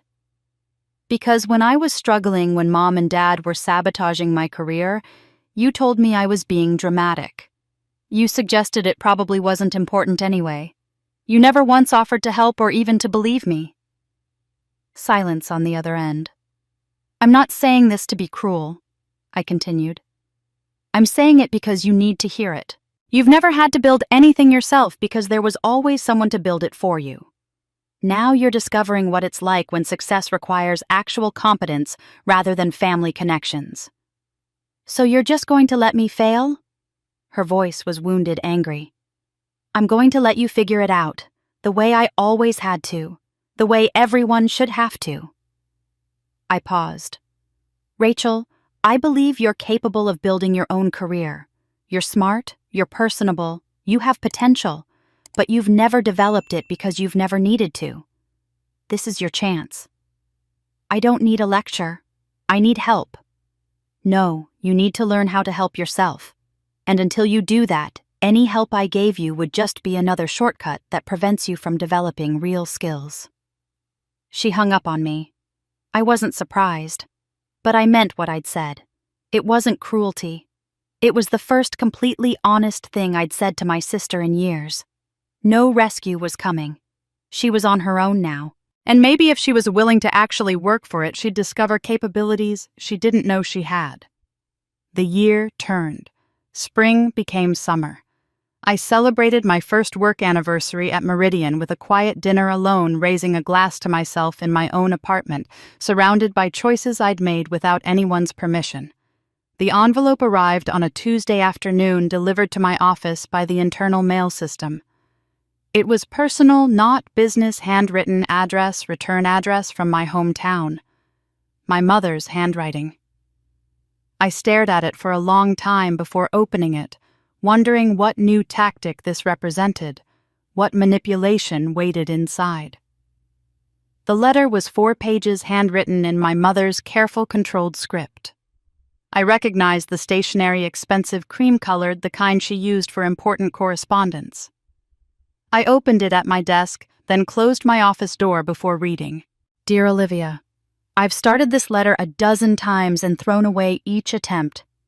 I don't know how to say what needs to be said or if saying it will make any difference. But I need to try. I've been thinking about Catherine, about watching her leave when I was 18 and feeling like she took something from me, not just her presence, but proof that escape was possible. I spent 40 years hating her for choosing herself over family, and I never examined why that choice felt like such a betrayal. Your Aunt Eleanor says Catherine is happy, successful, at peace. I don't know how to reconcile that with everything I believed about what happens to women who leave. When I look at you now, I see her. I've always seen her. And maybe I reacted to old pain rather than present reality. Maybe I saw you becoming someone who didn't need me, and it terrified me in ways I didn't understand. I'm not asking for forgiveness. I'm not sure I deserve it. But I wanted you to know that I'm trying to understand what happened. I don't know if we can fix this. But I wanted you to know I'm trying. Mom. It wasn't a full apology. She didn't acknowledge the campaign of sabotage, the systematic destruction of my career opportunities, the coordination with my father and Rachel to undermine me at every turn. She didn't take complete responsibility or recognize the full extent of the damage. But it was something. Partial truth. Partial acknowledgement. The first time in my entire life that my mother had admitted her own wounds might have shaped how she treated me. I set the letter aside and let it sit for a week. Then I drafted a response, writing and rewriting until I found words that were honest without being cruel.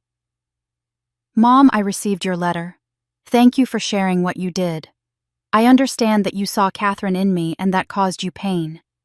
But understanding why you did what you did doesn't erase what happened. I'm not ready to forgive, and I don't know if I ever will be. What I can offer is this: we can see each other once a year on neutral ground for a meal, with clear boundaries. No discussion of my career or personal life, no unsolicited advice, no attempts to be involved in my decisions. If you can respect those boundaries consistently, maybe in time something different can grow between us. But it will never be what it was. The old relationship was built on your need for control. Anything new would have to be built on mutual respect. I need you to understand that this is what I'm offering. Not reconciliation, not the relationship you want, but contact with limits. If that's not enough for you, I understand. Olivia. My mother's response came 2 days later, brief and to the point. I understand. I'll try. That evening, I sat at my desk in my apartment and looked at the photograph my grandmother had left for me, the one Catherine had given me months ago. Ruth as a young woman, standing in front of a university she'd been accepted to but forbidden to attend. The determination in her eyes, even knowing she'd never walk through those doors as a student. Her letter had reshaped everything for me. I couldn't break free in my time, but I could plant seeds for those who came after. The greatest gift you can give to people who love control is the example of a life well lived without them. I'd read those words dozens of times now, but they still carried weight. She'd understood that freedom wasn't just about individual escape, it was about breaking cycles, about being the generation that refused to pass trauma forward. You don't owe them victory in their war, she'd written. You owe yourself peace in your truth. I took the photograph to work the next day and placed it in a simple frame on my desk, positioned so I'd see it every time I looked up from my computer. My grandmother at 20 holding dreams she'd never be allowed to pursue. Catherine at 70 having pursued hers despite the cost. And me at 36 finally understanding that their struggles had made my freedom possible. The patterns that broke my grandmother, that isolated Catherine, that nearly destroyed me, they stopped here. The next generation of daughters in our family would grow up knowing different possibilities. They'd know about the aunt who left and thrived. They'd know about the cousin who set boundaries and survived. They'd have examples that proved independence wasn't betrayal, that choosing yourself wasn't selfishness, that family love doesn't require self-erasure. My grandmother's final words came back to me as I sat in my office, in my own apartment, in my own life. Boundaries aren't walls that keep love out.